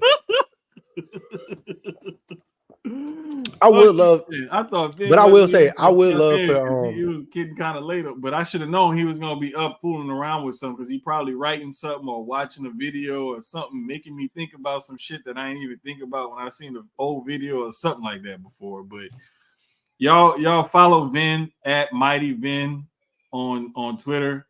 and subscribe to his Substack. I think it's Vin Forte on Substack or Mighty Vin on Substack, but whatever. But if you follow him on Twitter, you'll see his shit. You'll subscribe to his shit. But I'll definitely say I agree with Seattle getting a franchise. I would love to see them come back. And see, we see the WNBA franchise up there thriving ever since they brought them up there. Bro, the Storm they're pretty much it up there outside of the hockey. I mean, well, you got the NFL and you also have they have a soccer team up there, but the Storm are it. Bro, shout out to my homegirl. I don't know why I'm drawing a blank on her. Janelle Burst. I went to Tulane with Janelle. Janelle's from New Orleans. I went to Tulane with her for a little bit. She ended up playing for the Seattle Storm. I can't remember when, but she played for them back in the day. I want to say she won a title with them like a while back. But she played with the Seattle Storm, and that's how come I became a fan de facto of the Seattle Storm, because it was like, that's my homegirl. She played for them, so like I like that team. That's just basically how that went. But like they kept a good team, and I thought after they lost Breanna Stewart, I thought that they would kind of fall off a little bit. Mm-hmm. And when the other big Australian chick, Lauren, I can't remember her name, but when she got injured and stuff, and then she wasn't that good anymore, and then Sue Bird got old, I just thought like, all right, it's time to hit the reset button. Like they need to do something, because they're just not doing anything right now. But like I was surprised that the fans are still showing up at a decent rate, and they're still engaged in everything, and that team is not as bad, and they didn't fall off as badly as I thought they would originally when they started losing all of this other stuff that they had going on. So to see them kind of keep it up and keep it going or whatever, like right now they're number 4 in the league, behind the Sun, the Lynx, and the Liberty. So like in the WNBA, all it takes is 1 or 2 players, and then boom, you right. Same thing in the NBA though. It's still the same way. If you get 1 or 2 really good key players, like superstar level players in the NBA, boom, you're right back in it. Yeah. And it doesn't take, I mean, there are certain franchises that have had the number 1 pick year after year after year after year after year, at least the top 5, and they haven't turned shit around. Detroit, Houston lately. We see it in the WNBA with Indiana, even though I like the future for them with what they got with Aaliyah Boston and Caitlin Clark. I think they're going to have to take this season, maybe next, to gel together. They're probably going to have a top 3 pick again, where they'll probably end up getting Paige Beckers, because it's looking like Indiana might. Yeah. Paige is probably going to be the number 1 pick, barring any injuries from herself. So okay, putting Paige with Caitlin. Well, right now we got nasty. Washington, Dallas, LA, and Chicago are out of the playoff picture right now. And LA, with that injury to Cameron Brink, that's bro, she tore her ACL. I'm hoping it's not a serious season ending. I'm hoping, not just because I'm a fan, but for for her and her career. Good thing is she's a rookie. Exactly. Hey, bro, Drake sent that to us like an hour and a half ago down there. Did he? Yes, bro. Yes. Oh, that's crazy. I didn't even see that. We must have been talking about something that he said it. No, I don't know what we wasn't talking. We were talking about something else. We weren't even talking about the WNBA. We weren't even talking about basketball at that point. Oh, that's wild. Huh. But you know how Dre is. Dre, like, if he think about it, he gotta like. I gotta say it right now. Then and there. Yeah, but no, definitely, so it's cool. No, it really I remember, is. Though, I was like, when we get to it, I'm gonna scroll back up and go to his comment. He definitely. I'll say Cameron definitely been on a tear. You know? Like I love what LA has. Yes. With her Hambrick, Rakia Jackson's coming into her own. What's the little guard? Forgot her fucking name. The point guard. Oh, I'm about to look it up because I can't remember her name either. It's the one that be on whatchamacallit podcast all the time. Derrick Hambry? No, Nah, that's the big. That's the post that's player. the light Oh skin shoot! joint. Hold up, man. It Not him. is Lexi Brown. I like Lexi. It's Lexi. That's it. But That's I it. like what they Hold have up. with Zaya Cook, with Kia Nurse, Rakia Jackson. Yeah, because she went to Duke. Yeah, Yeah, because she yeah. went to Duke. I See, like Lexi. bro, Lexi a hooper, yo. I'm still learning them, so it's like I gotta see the face and like the little stat sheet. Okay, now I remember who you are. Like I'm still trying to learn them and stuff like that. Like learn the rosters and the players and stuff. And now that I'm looking at Derek and Hambry, I remember like, no, she's definitely a post player. I don't know My why I thing thought is she with was more of Cameron a going guard. down, I'm thinking of like who got let go that they can bring in, because like you got to bring in a forward or a center that's like gonna dominate, that's gonna be able to come in and be a like come off the bench at first, but eventually end up getting those minutes as starter. I would say I couldn't tell you because maybe a I don't know guard. too many Well, free agents. wait, hold up, You could bring in a guard. hold up. Remember, but and the thing is, they have other guards there. Like, cause I'm looking at it, and they got just looking at who plays more minutes. Kia Nurse, Lexi Brown, Ari McDonald. They're all three guards. All play 20 minutes a game or more. The other the other guard that does play a lot, Clarendon plays about 17 minutes a game, and then you got Cook that plays about 7 minutes a game. So when we looking at their four guards in their rotation, they play anywhere between 17 and 25 minutes a game. Who's Yeah, gonna come in to crack that lineup and take away minutes from each one of those players that can say, hey, I'm good enough to take away minutes from all of these women right here at the guard position. That's the hard part, and that goes back to that issue that we talked about that the WNBA has right now. That expansion might actually help them to it does. accelerate that expansion, so that way they're not cutting first and second round picks, in their rookie year or second year with teams. Because at this point now, the first round, it doesn't even go like 12 picks. It's it goes 12, but you only got 12 players. The WNBA draft has what? Is it just It's 2 only rounds? 12 teams, so I think they had 3 rounds. I want to say they Hold up, do 3 rounds, if I remember correctly. here, And that, like you let me said, pull it up like right quick. the last Yeah, 2 they did three years, rounds. They did 3 rounds. the They did last three. 2 years, top 10 picks at that.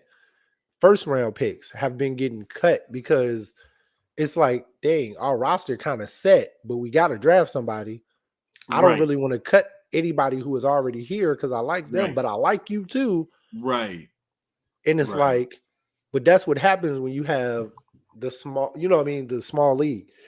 I want Houston to get another team. Bring the fucking Comets back, Bro, goddamn it. they need a couple Bring the more. I would goddamn say, Comets. And I want those jerseys. The old, because the Comets and the Rockets jerseys. I don't want them new Rocket jerseys. Bring them old Comet ones back. bro, let me tell Hell, you bring the something. old Rockets jerseys back. The new one's cool and all, but I love the old blue with the pinstripes. What? You ain't like those? Oh, What? The it throwback? was terrible, What? I like the bro. So did you like the? Nobody Did you likes like? those jerseys. I'm the only one. Yes, Keyz, you're the That's only one. That shit crazy. was terrible, I got like 5 of them upstairs. That's crazy. bro. Oh my god. I did. I don't know. I'm about to put the word out. Like I found somebody that's gonna take all y'all old Rockets jerseys. I sure will. To sit in them. It don't matter the size. I'll throw them on the wall. It don't matter. I'll definitely take them. But okay. So did you like the comments ones too? Now those I liked. Okay. That was the crazy thing. I liked the comments, but I hated the Rockets. That's wild. Hated it. Couldn't stand it. Didn't like it. Couldn't stand that It's shit. like my man. My man's from Phoenix. He's a hardcore Suns fan. He actually never liked the old Suns colors, which is wild because I loved them. Because I got the Barclays that was that color. The white ones that have the blue and orange in them. Those are my favorite ones. Those ones. But that's wild. Huh. That's like people who are Bucks fans. I know Bucks fans that do not like those cream colored jerseys. The orange creamsicle ones, they hate them. The very first ones they had before they switched to the red. I know Mm-hmm. a lot of fans that hate it. I love those ones. I have the Tom Brady. I got a Warren Sapp. I have an original Warren Sapp still from the old champion ones.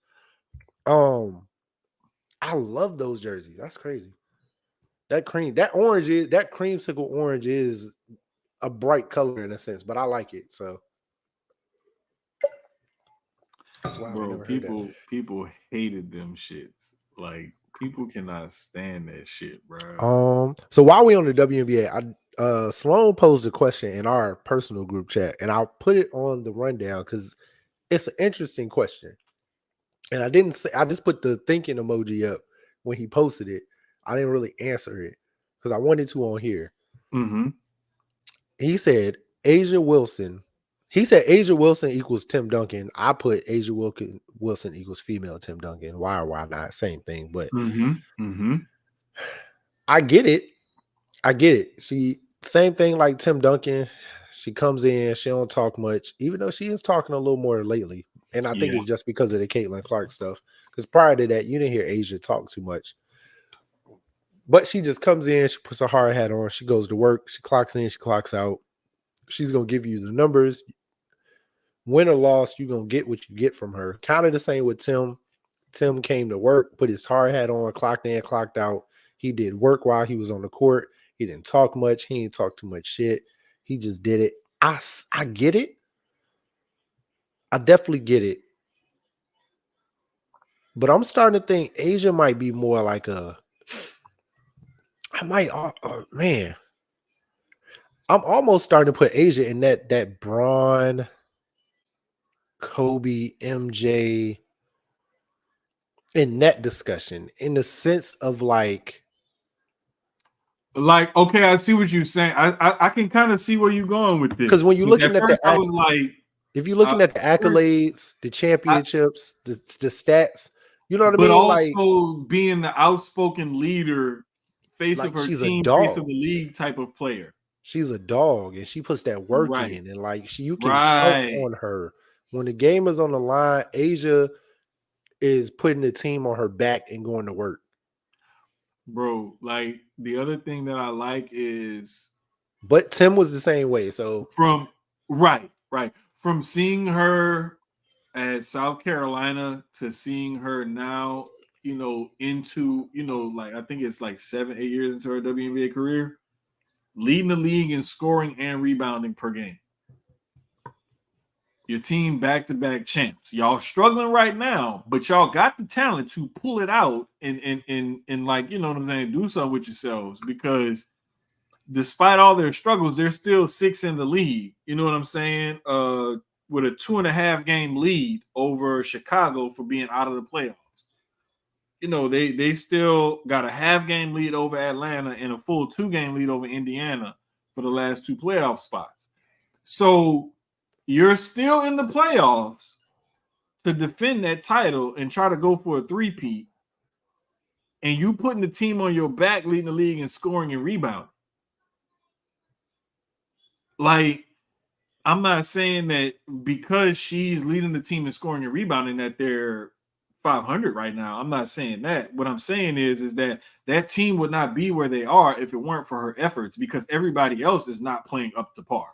Asia mhm. Wilson has stepped up her game because her teammates aren't stepping up right now. That's why she's having to average damn near 30 and 14 or 13 or whatever it is.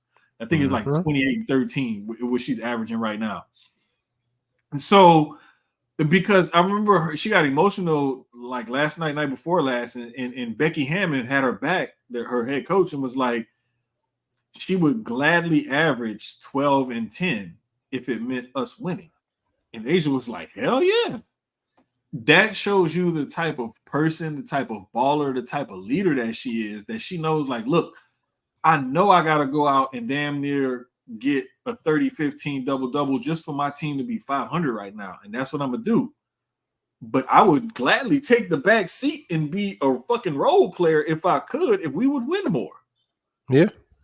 And to me, that unselfishness speaks to the Tim Duncan comparison. Whereas that I'm a dog, I'm gonna go out there and kill everything in my path speaks to that kind of MJ Kobe thing she has going on. She got really the best of both worlds because she can be humble and be, the meek, mild, no, this is my team, my team, my team. But she can also be like, nah, bitch, I'm Asia Wilson. I'm the best player in the game. Like she can also be that. She got a duality about her that I like.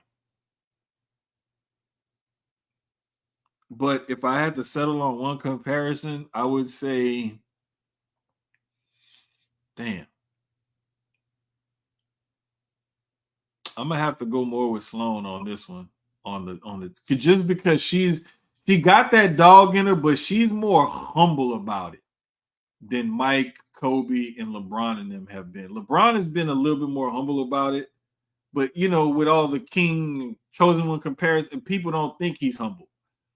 But like if I had to pick one, I would say more the Tim Duncan, just because she hasn't been as I'm that bitch, I'm blah blah blah like the other guys have. That's the only reason why I would say go with Tim Duncan.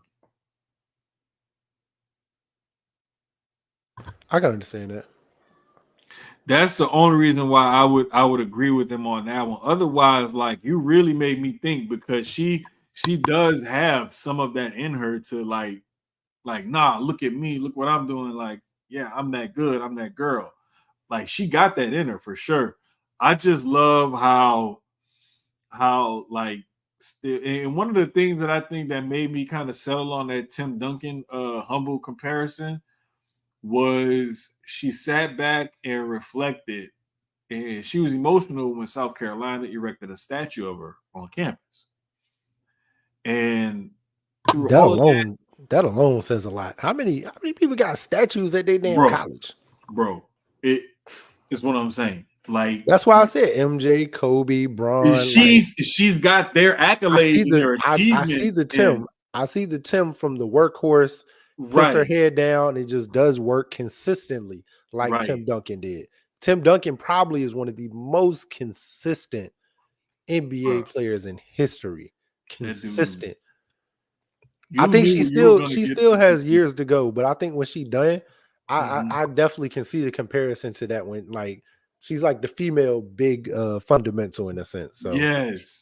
The thing that made me settle on that was I'll never forget this quote that she had when they did the statue of her, and she was real thankful, grateful, everything like normal like people who are in that situation who are humbled by the gesture and everything would. But she said, to know that I have a statue on the same campus of myself that my grandmother wasn't even allowed to walk across this campus, even though we live next door to it or whatever. She was like, that just speaks to how far we've come and how much this accomplishment means to me, because she was like I like my that was my grandmother, not like somebody like a long time ago. Like that was my grandmother. Like I know my grandmother. Like, and she wasn't even allowed to walk across this campus. And now her granddaughter has a statue of her erected on this campus. She was like, that's huge. And she was like, that's all I can really like think. It was, you could just tell like the moment wasn't lost on her, even though it was all about her. All she could think about was like, damn, like I did this, and this is what this means to me and my family. Like so that kind of that always sticks out in my mind whenever I hear her talk or hear her speak. It reminds me of how truly humble she really is, even though she has the right to have the biggest head if she wants to be, and be like, "Fuck y'all, I'm that bitch," and she could do that, and it's like, how you argue with her? Back to back champs, leading the league and scoring and rebounding, and top 5 in blocks, steals. Like she about to win another MVP. They could three-peat. We don't know. she's definitely on her way to another one. I mean, she has all the right to say I'm the one, and she shy away from it. It's just crazy, but I love the fact that because of the influx of interest with Caitlin Clark, Angel Reese, Camila Cardoza, Cameron Brink, and all of the rookies, And even with Juju Watkins and some of these other girls are doing on the Paige Buckers, Ozzie Fudd, and them are doing on the collegiate level still. Um, to see the influx of attention on the women's game, and for those women to also that's been in the league, that's established, for them to get some more shine and some more attention on them as well as a result of all of this, is good for the overall women's game, and the ratings are going up, ticket sales are going up, merchandise sales are through the roof, and it's good to see that, and it's good, like we've been, championing that cause for the longest, Yeah, for sure. privately, and now that we had this platform, we do it publicly, and it's just dope to see that, like, this wave has really taken off, and I hope it has some long lasting effects on the women's game and women's sports, period. Um, in really in baseball, like things are going okay and whatever and everything, but we lost one of the. I ain't even gonna say one. I'm gonna just say that's the GOAT to me. Is Willie Mays. Like, man. bruh, like, I don't give a fuck if you say, Jermaine, you weren't even born until after you retired. Fuck you, pay me. Like, this man was the epitome of a 5'2" baseball player. Like, I saw one of the pictures where they freeze frame and caught when he damn near was at the top of the wall. Mind you, Willie Mays is like 5'10", 5'9", something like that, maybe 5'11". Bro, this man looked like in that picture like he could have dunked the basketball on an 11-foot rim. He was up so high and caught the ball. Right? Like, we talking about that kind of center fielder who could cover center fields that big and that wide and that deep back in the days when fucking center field straight away was like 420. You know what I'm saying? And he could hit for average. He hit 660 home runs naturally. He was an all-star for 24 seasons. Like, it's people that don't even have 20-year careers, much less be an all-star 24 times. Like, there was nothing that he couldn't do on a baseball field. Nothing. He did everything and did it great. And did it in a time when the game was integrated. So you can't say, well, he did it against one or the other. No, he did it against everybody. And he did it in baseball's heyday, back in the 50s, 60s, 70s, when baseball really was America's pastime. When it actually earned that nickname, it was guys like Willie Mays who were at the forefront of making it what it was back then. A black man, mind you. So, I mean, just RIP to the GOAT. Yes, definitely. Like, I didn't realize. So as these people are passing, right? I be forgetting, and we've said this before when we were talking about our elders and stuff. I be forgetting people get old. I was like, he was 93. I was like, God damn. Even with the last two NBA people that passed, I was like, damn, they were that old? Bruh. Shit. Let me tell you, I literally forget that these people age and are getting older. Like, when I looked at how old Kareem Abdul-Jabbar is, and I was like, damn. Bruh. I don't want to put that on him, but I'm like, right. No, he's there. He's there too. Crazy. So I'm like, damn. This is what's crazy. Bill Walton died, and they said he was, what, 71, 72 or whatever? Nah, Bill was older than that. No, bro. He was like 72. Hold on. Bill Walton was... No, you're right. He was 71.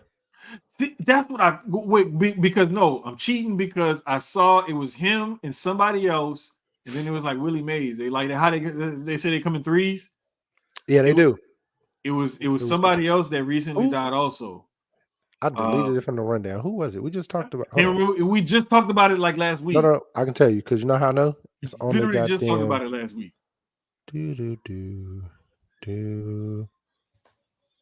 Matter of fact, while I'm thinking about it, let me get that going because I know I will mess it up and we'll forget. I know because it was on the... Here it is. Jerry West. That's who else it was. Okay, Here's the thing. Jerry West, well, he was about the age I thought he was. Bill 86. Walton, Bill Walton was a lot younger than what I thought he was. Yeah, I thought he was a little older. And I ain't gonna lie, I thought Willie Mays had passed already. I did too. I'm not gonna lie. I'm being honest. That tells you that a lot of Honest. people. I thought Willie Mays, when I saw, I was like, whoa, wait a minute, what? Like, you sure? Like, I had to really like look that one up because I was like, wait, I could have sworn he passed already. And there it is. And bro, it threw me off because like sometimes you be thinking people are a lot younger or a lot older than what they really are. And then you realize their age and you're like, oh shit, like, yeah, he really is that old, or she really is that old, or like I'm looking at Diana Taurasi and they were talking about certain milestones that she was passing up. And most points are something after the age of 40. And I was like, wait a minute, there is no way Diana Taurasi is 40 years old. Bruh, she like 41. Ain't no way. Hold on. Bruh, I promise. I'm so glad I had a hard time the other day. 42, actually. 42. Ain't no fucking way. She actually just had a birthday. She's a Gemini? She was in her 40s. I have not been. He just turned 42 a couple days ago. That's crazy. Yes. She's a Gemini also. Shout out to Diana Taurasi because she's a Gemini and I ain't know that. Gang. Bro, gang, fucking gang. I'm not okay. That's not wild okay. though. That, bruh. When Sue Bird retired last year, I was like, wait a minute. Sue Bird just retired, and I was like, wait a minute. That's wild. I did not know these things. Bruh. And you know what else?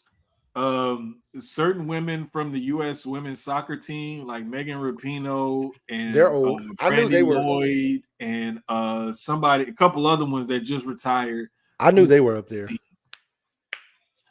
The other one, the bigger forward. Dang, she just retired like maybe 6 years ago.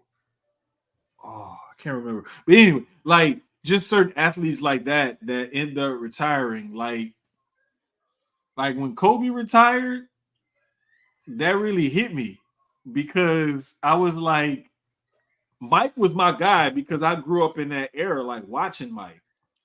Right. And I remember crying because I couldn't go to the Bulls exhibition game in the Superdome when it would come to the Superdome. And then we got Kobe, which was the next closest thing to Mike that we had since Mike. And we saw him and Mike cross paths. And then Kobe retired. And I was just like, what the fuck? What is this? What is basketball right now? Like I'm still having a hard time getting back into it. And like we talked about before, like the women the last couple years, really, and some of the men's talent and stuff like that is in college and some high school stuff. That's really been getting me back into basketball as heavy as I once was over the last couple years, to be honest. It's not been the NBA. It's been everybody at the lower levels. I've been trying to find a new favorite player ever since Kobe retired, right? Look, Melissa, I don't need no more reminders, bro. I don't need no more reminders. Now, that's a fact, though. When you think about that, a lot of our favorite players' kids are in the league now. Like, bro, that's the part. You got Bronny coming into the league. That tells you, one, we've lived through Bron to the point that his kid is now in the league. You know what I mean? Like, bro, that's what's crazy. Like, there was a picture the other day. Let me put her comment back up there. There was a picture the other day. It was Plexico Burress, Ike Taylor, and Jerome Bettis. They're all posing with their sons, who are all committed to play football at Notre Dame. Bro, we talking about guys who just retired from the NFL 5, maybe 10 years ago. Maybe. If that. just finished playing, and now they got kids committing to Notre Dame. Bro, that part is wild to me. All three of their kids. Yes, bro. Yes, I saw that picture, and I was like, And wait. two of them, I want to say all three of them are on offense, actually. Well, no, I don't know. I forgot. I know didn't Plexico even want to Burris' look son it is up. a Plexico Burris' son is a wide. He's a wide receiver. I'm not sure about Jerome Bettis' son. I don't think he's a running back, but I believe he's a wide receiver though. But it's still crazy, like again, that a lot of the players we grew up watching, we are now watching their kids. Jeremiah Trotter Jr. plays for the Eagles. He's a linebacker. I grew up Yes. watching his daddy bust niggas. Pause. Like now I get to watch his son in the league. It's stuff like that. You know what I mean? Like basketball, again, the same way. We've seen a lot of our NBA players that we grew up watching, kids at least come through the league, you know, for the most part. Tim Hardaway Jr., Gary Payton II. There's a couple other players, like we've watched them come into the league. So Bronny, next week we potentially may see Bronny get drafted, but we at least know he's going to be in the league next season in some capacity. I'm sure he'll make a roster whether he gets drafted or not. Yes, sir. Yes, sir. Yeah, yeah. Hank Aaron for sure. Oh, definitely. Definitely. I I think would say Satchel Paige is, even though I didn't get to watch him, I just the would say stories my Willie grandfather Mays, used to Hank tell me. Aaron. Well, my Uh, great grandfather used to tell me all the stories about Satchel Paige, and I would sit and listen. Like I feel like I was there watching him because I remember all the stories so vividly. But like players I watched, Barry Bonds for me. I'd say Derek Jeter, Barry Bonds. Even though, regardless of the whole PED thing, like Sammy Sosa, Mark McGuire, I still love watch. Like I was a kid, so I didn't know about all that other stuff. Just watching them play, Yeah. it was still amazing. Now I know they was a little juiced up, but it's still, to me, it still was dope watching them play. Like Well, everybody that I'll say anybody that's been a Yankee. I've literally been a Yankee fan since I was a kid. So like for me, mostly everybody who's came through that franchise, yeah. it's I'll, always been a joy watching that team play, I'll especially definitely being able to say, go up to New York and watch them live. And whenever they played the Orioles, I would always go up to Baltimore and watch them. So oh, yeah, that's just Sammy dope. for sure. Hey man, Well, look, here's the thing. Uh, the year Melissa and I graduated from high school was the year that him and McGuire went on that home run tear in '98. So that was, well, wait, was that the summer of '98? Hold on, let me look it up.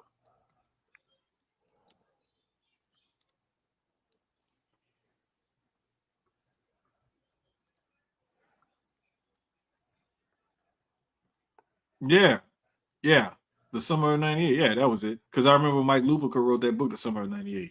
Okay, so that's why that whole thing was kind of special for us.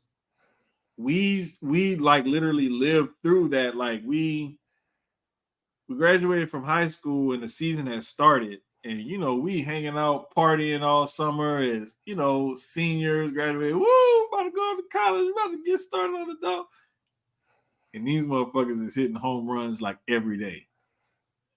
So every day is a party. Every day is something going on. Blah blah blah. Every weekend is an even bigger party. And Mark McGuire and Sammy Sosa are like just swinging for the fences, going crazy. Mind you, we had just had a couple seasons before that. The season stopped short because of the strike and the lockout and stuff. That was just '94. That was the '94 season. So '95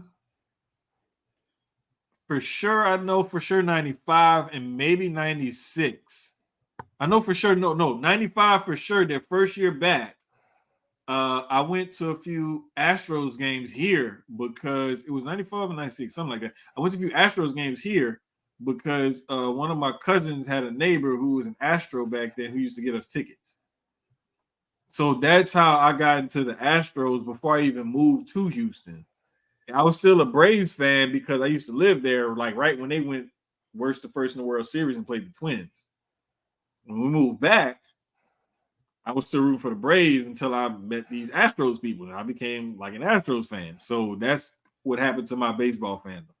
But yeah, like so all that shit back then, like that we remember all of that because that was like our formative years coming up in sports and stuff. And I remember I knew Melissa would be the perfect mom to have the kind of kids that she had that played the sports that they did and have the accomplishments that her kids have playing sports because she would be right there with us talking shit at football games and stuff like that or debating sports and stuff. So like I already knew like, hey, like she gonna be that kind of mom or whatever. So when she get in here and she make comments like that, I already know what she's talking about because that used to be dope for us back then. But like it's just when you get to a certain age, you start to realize like your mortality and whatnot. And I think like not only seeing some of your favorite athletes or some of the goats and some of the sports that you appreciate pass away, but when you start to see athletes that you've seen their career and then they move along and they retire and then their post career and whatnot, they're starting to get old. Yeah. And then you look around at your own peer group and you see like people getting older or getting sick, passing away too soon, or having health Yeah. problems and what have you. And that's when it's like, hold up, shit just got real. Especially when it's in your age range. You know what I mean? Like Bruh. Like, me just turning 37. I say anything from 37 to like I say at least 50 for me. Like right. at least 30 from my age to 50. Cause I look at it like these are people either one I play AAU against, like a Mhm, LeBron. Like mhm, I was what a freshman, I want to say, when I played against him at AAU. But anything from my age up to like that 50 is mhm. like people that I literally grew up watching, whether it was live on TV, whatever. Kobe hit me in such a different way because I look at like a Kobe and like a Bray Wyatt. Me and Yes. Bray, me and Bray being the same age. We're Same, 36. bruh. So Bruh. it's like Bruh. it like I saw Lovely when she had posted about that, and it was like, nigga, that's our age range. That's like our Mhm, high school class. mhm, That's how I mhm, looked at it. Like when you see mhm. the famous people that are your age, even younger, but like passing, it's like Right. that's what makes, like you just said, it makes it more real. It makes it more like It it it touches you. really it Because really again, I look at it as if I lost a high school classmate or something like that. You know what I mean? At our age now, not later, not when we're 50, 60, but at 36. And it's like, yo, life really comes at you fast and can be right, over just like that. right. So, Like one of the and even biggest losing the things, greats, yeah, it's the same. one of the biggest things that tends to hit me is like when you have different like tie-ins and stuff to it. And it kind of hits you differently, and we don't really have rants this week, so we'll just end the show, on a kind of cool, relatable, how we like to do note. But like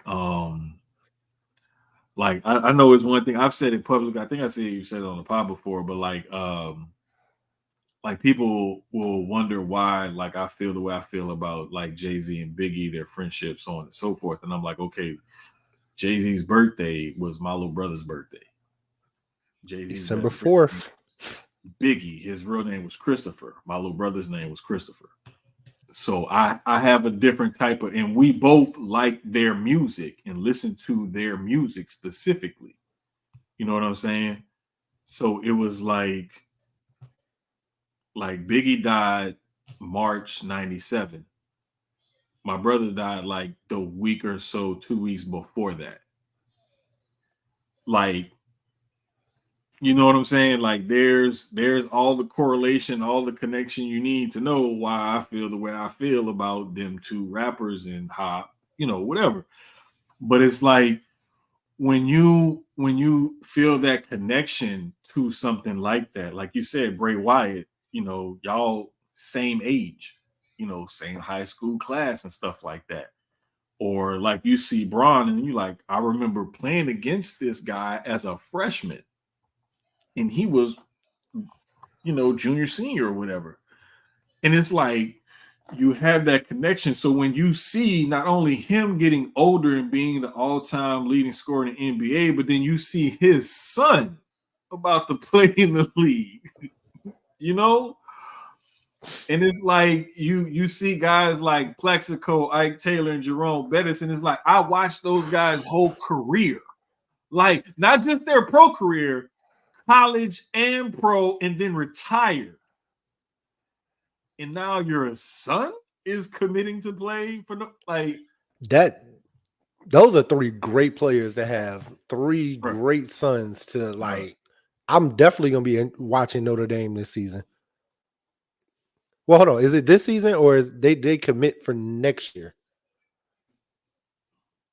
I just the thing that I saw they committed. So it's That probably was for all I saw is like they they're committed. probably I high don't school know if they're seniors. I think they're all in the same class. I haven't even Okay. looked it up yet. They're probably high school because if they're just talking about it just now, they got to be high school seniors going into their senior year. So it'll probably be for next year. So either way, I'll be watching to college football. We've already said, and I can't wait for us to get to the preview like that time. But college football, even this season, is going to be amazing with the new alignments, the teams that moved into the new conferences and stuff. So new coaches, um, it's it's going to be amazing. I can't wait. We also are about to hit those. We've already had, but we really now with the NBA season being over, these next 2 months about to be ass. Oh All man, of July like sucks in June because ain't no soccer. We got baseball for those of us who love baseball. We got NASCAR, but these are the slow times for the slow sports. So, hey guys, if you have any sport related topics that you like for us to cover from week to week, please shoot those in a DM to us because we need help. hey, Um, look, I got that list. Hey, bro, because these next few weeks hold about up. to Let be me pull it up right quick. ass, boy. I At still least got we that list, bro. we at least got the draft next week. Luckily, we like talking WNBA. I guess I gotta heavily watch NASCAR now. uh, Here it it, goes. I damn, I'm haven't trying to think. updated What it other since sports we got? February. We got golf. We got tennis. We got sport. That's a long list too. It is. Uh, Trust me, I mean, we technically I we got it's topics. so it make you I know what got I love about this though? It's I kind of like got with shit. sport, it's kind of the same with Sports Center. Sports Center goes through this same or ESPN goes through the same thing with all of their shows. When you get to that end of June to Mhm. like the beginning of August, where there is nothing like interesting in a sense because we know basketball, football, like baseball is super interesting, but with no basketball at all other than the WNBA, no football at all because the UFL is about to end soon too. Their season's short. It's not a super long season. I think they only do like 12 or 13 games. I want to say it is. It might be less. I think the UFL does. Um, because their season is just spring ball just in case it ends shorter just in case anybody makes a roster for the NFL season. So yeah, like it's nothing. It's gonna suck. We need help, guys. Dog, I got the perfect show We're closer. definitely about to start talking wrestling now. Shit. The perfect show closer, bro. Also, shout out to the BRP 50 that just came out. I personally have not had a chance, and I probably will when we're done. I Hey, haven't had a chance to sit down and look over who made the list. I don't know shout who's out number to the one. family. Shout I out to the saw I family. saw a couple For names real, and where they man. were, but I'm gonna sit down and look at the list tonight. Shout out to Black Wrestling Podcast.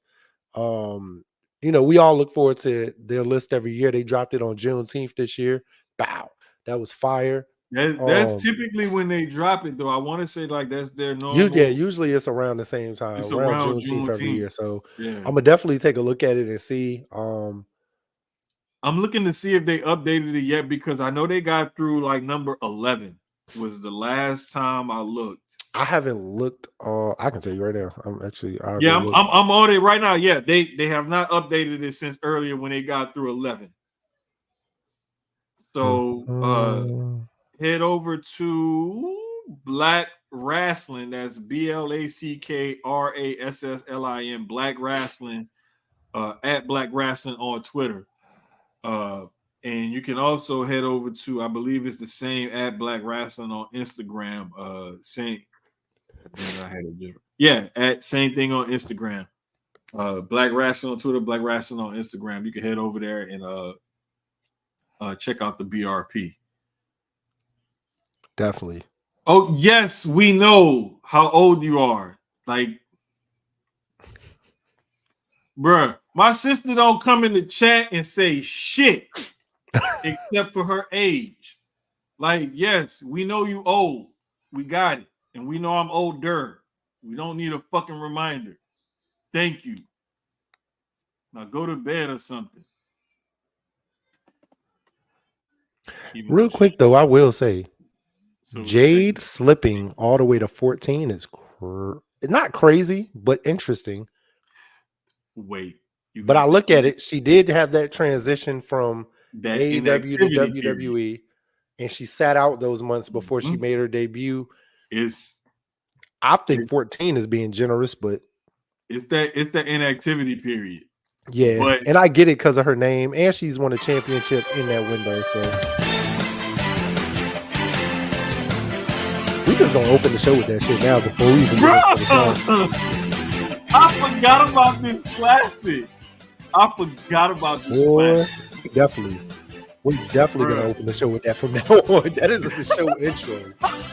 The intro and outro from now on is that. Bro, I forgot about this classic. And this bitch on a loop for an hour. This bitch on a loop for an hour, dog. Hey, bro, y'all don't know about that's a classic. That's all I'm gonna say. Fucking classic. NBC was the shit. No, fucking Amar Rashad, man. We can legit pie for a whole hour, a whole another hour on this loop, just hearing this music. But we won't, because we about to go our old ass into bed. Facts. It's fucking late. I gotta be to breakfast for 7 a.m. It's only like 10 minutes away though, so if I leave the house like 6:45-ish, I should be good, as long as I don't get a train.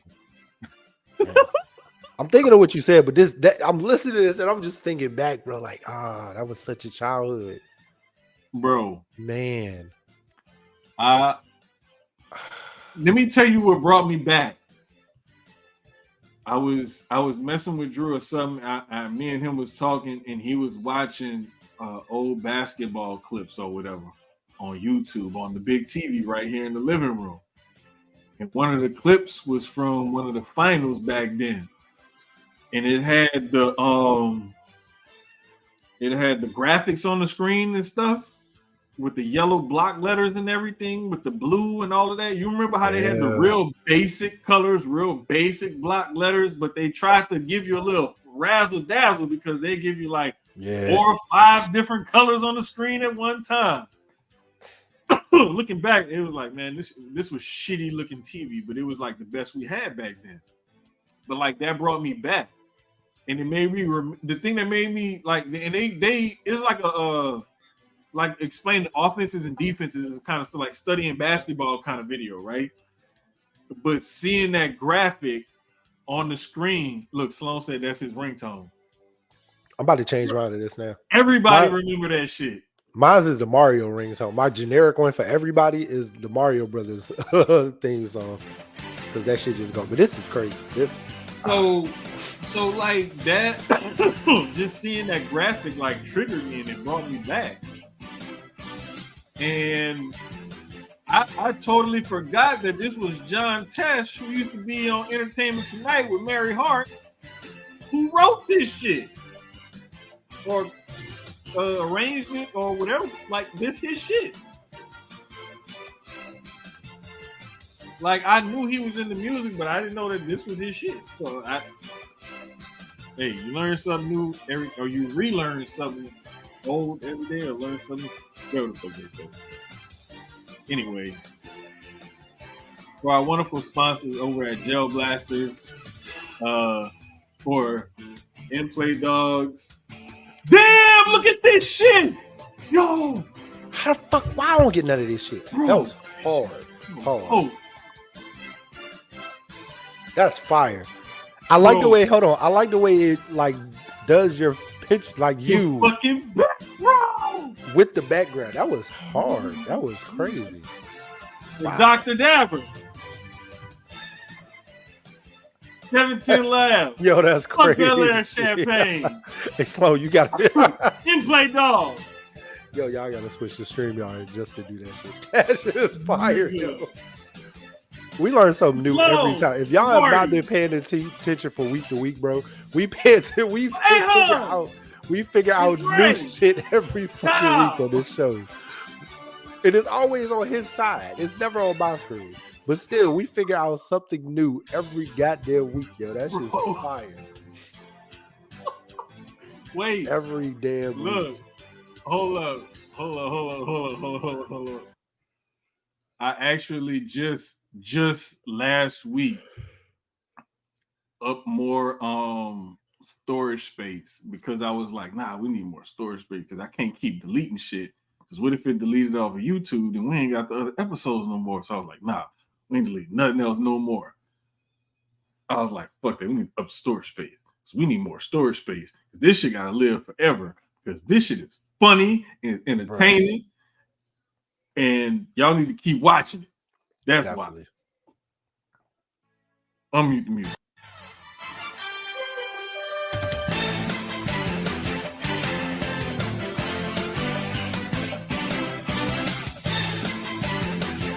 All right, we out of here. Y'all, we going to bed. We gonna keep listening to this shit. We just ending the stream. I don't even want the original song we were gonna end the show with no more. I'll say that for next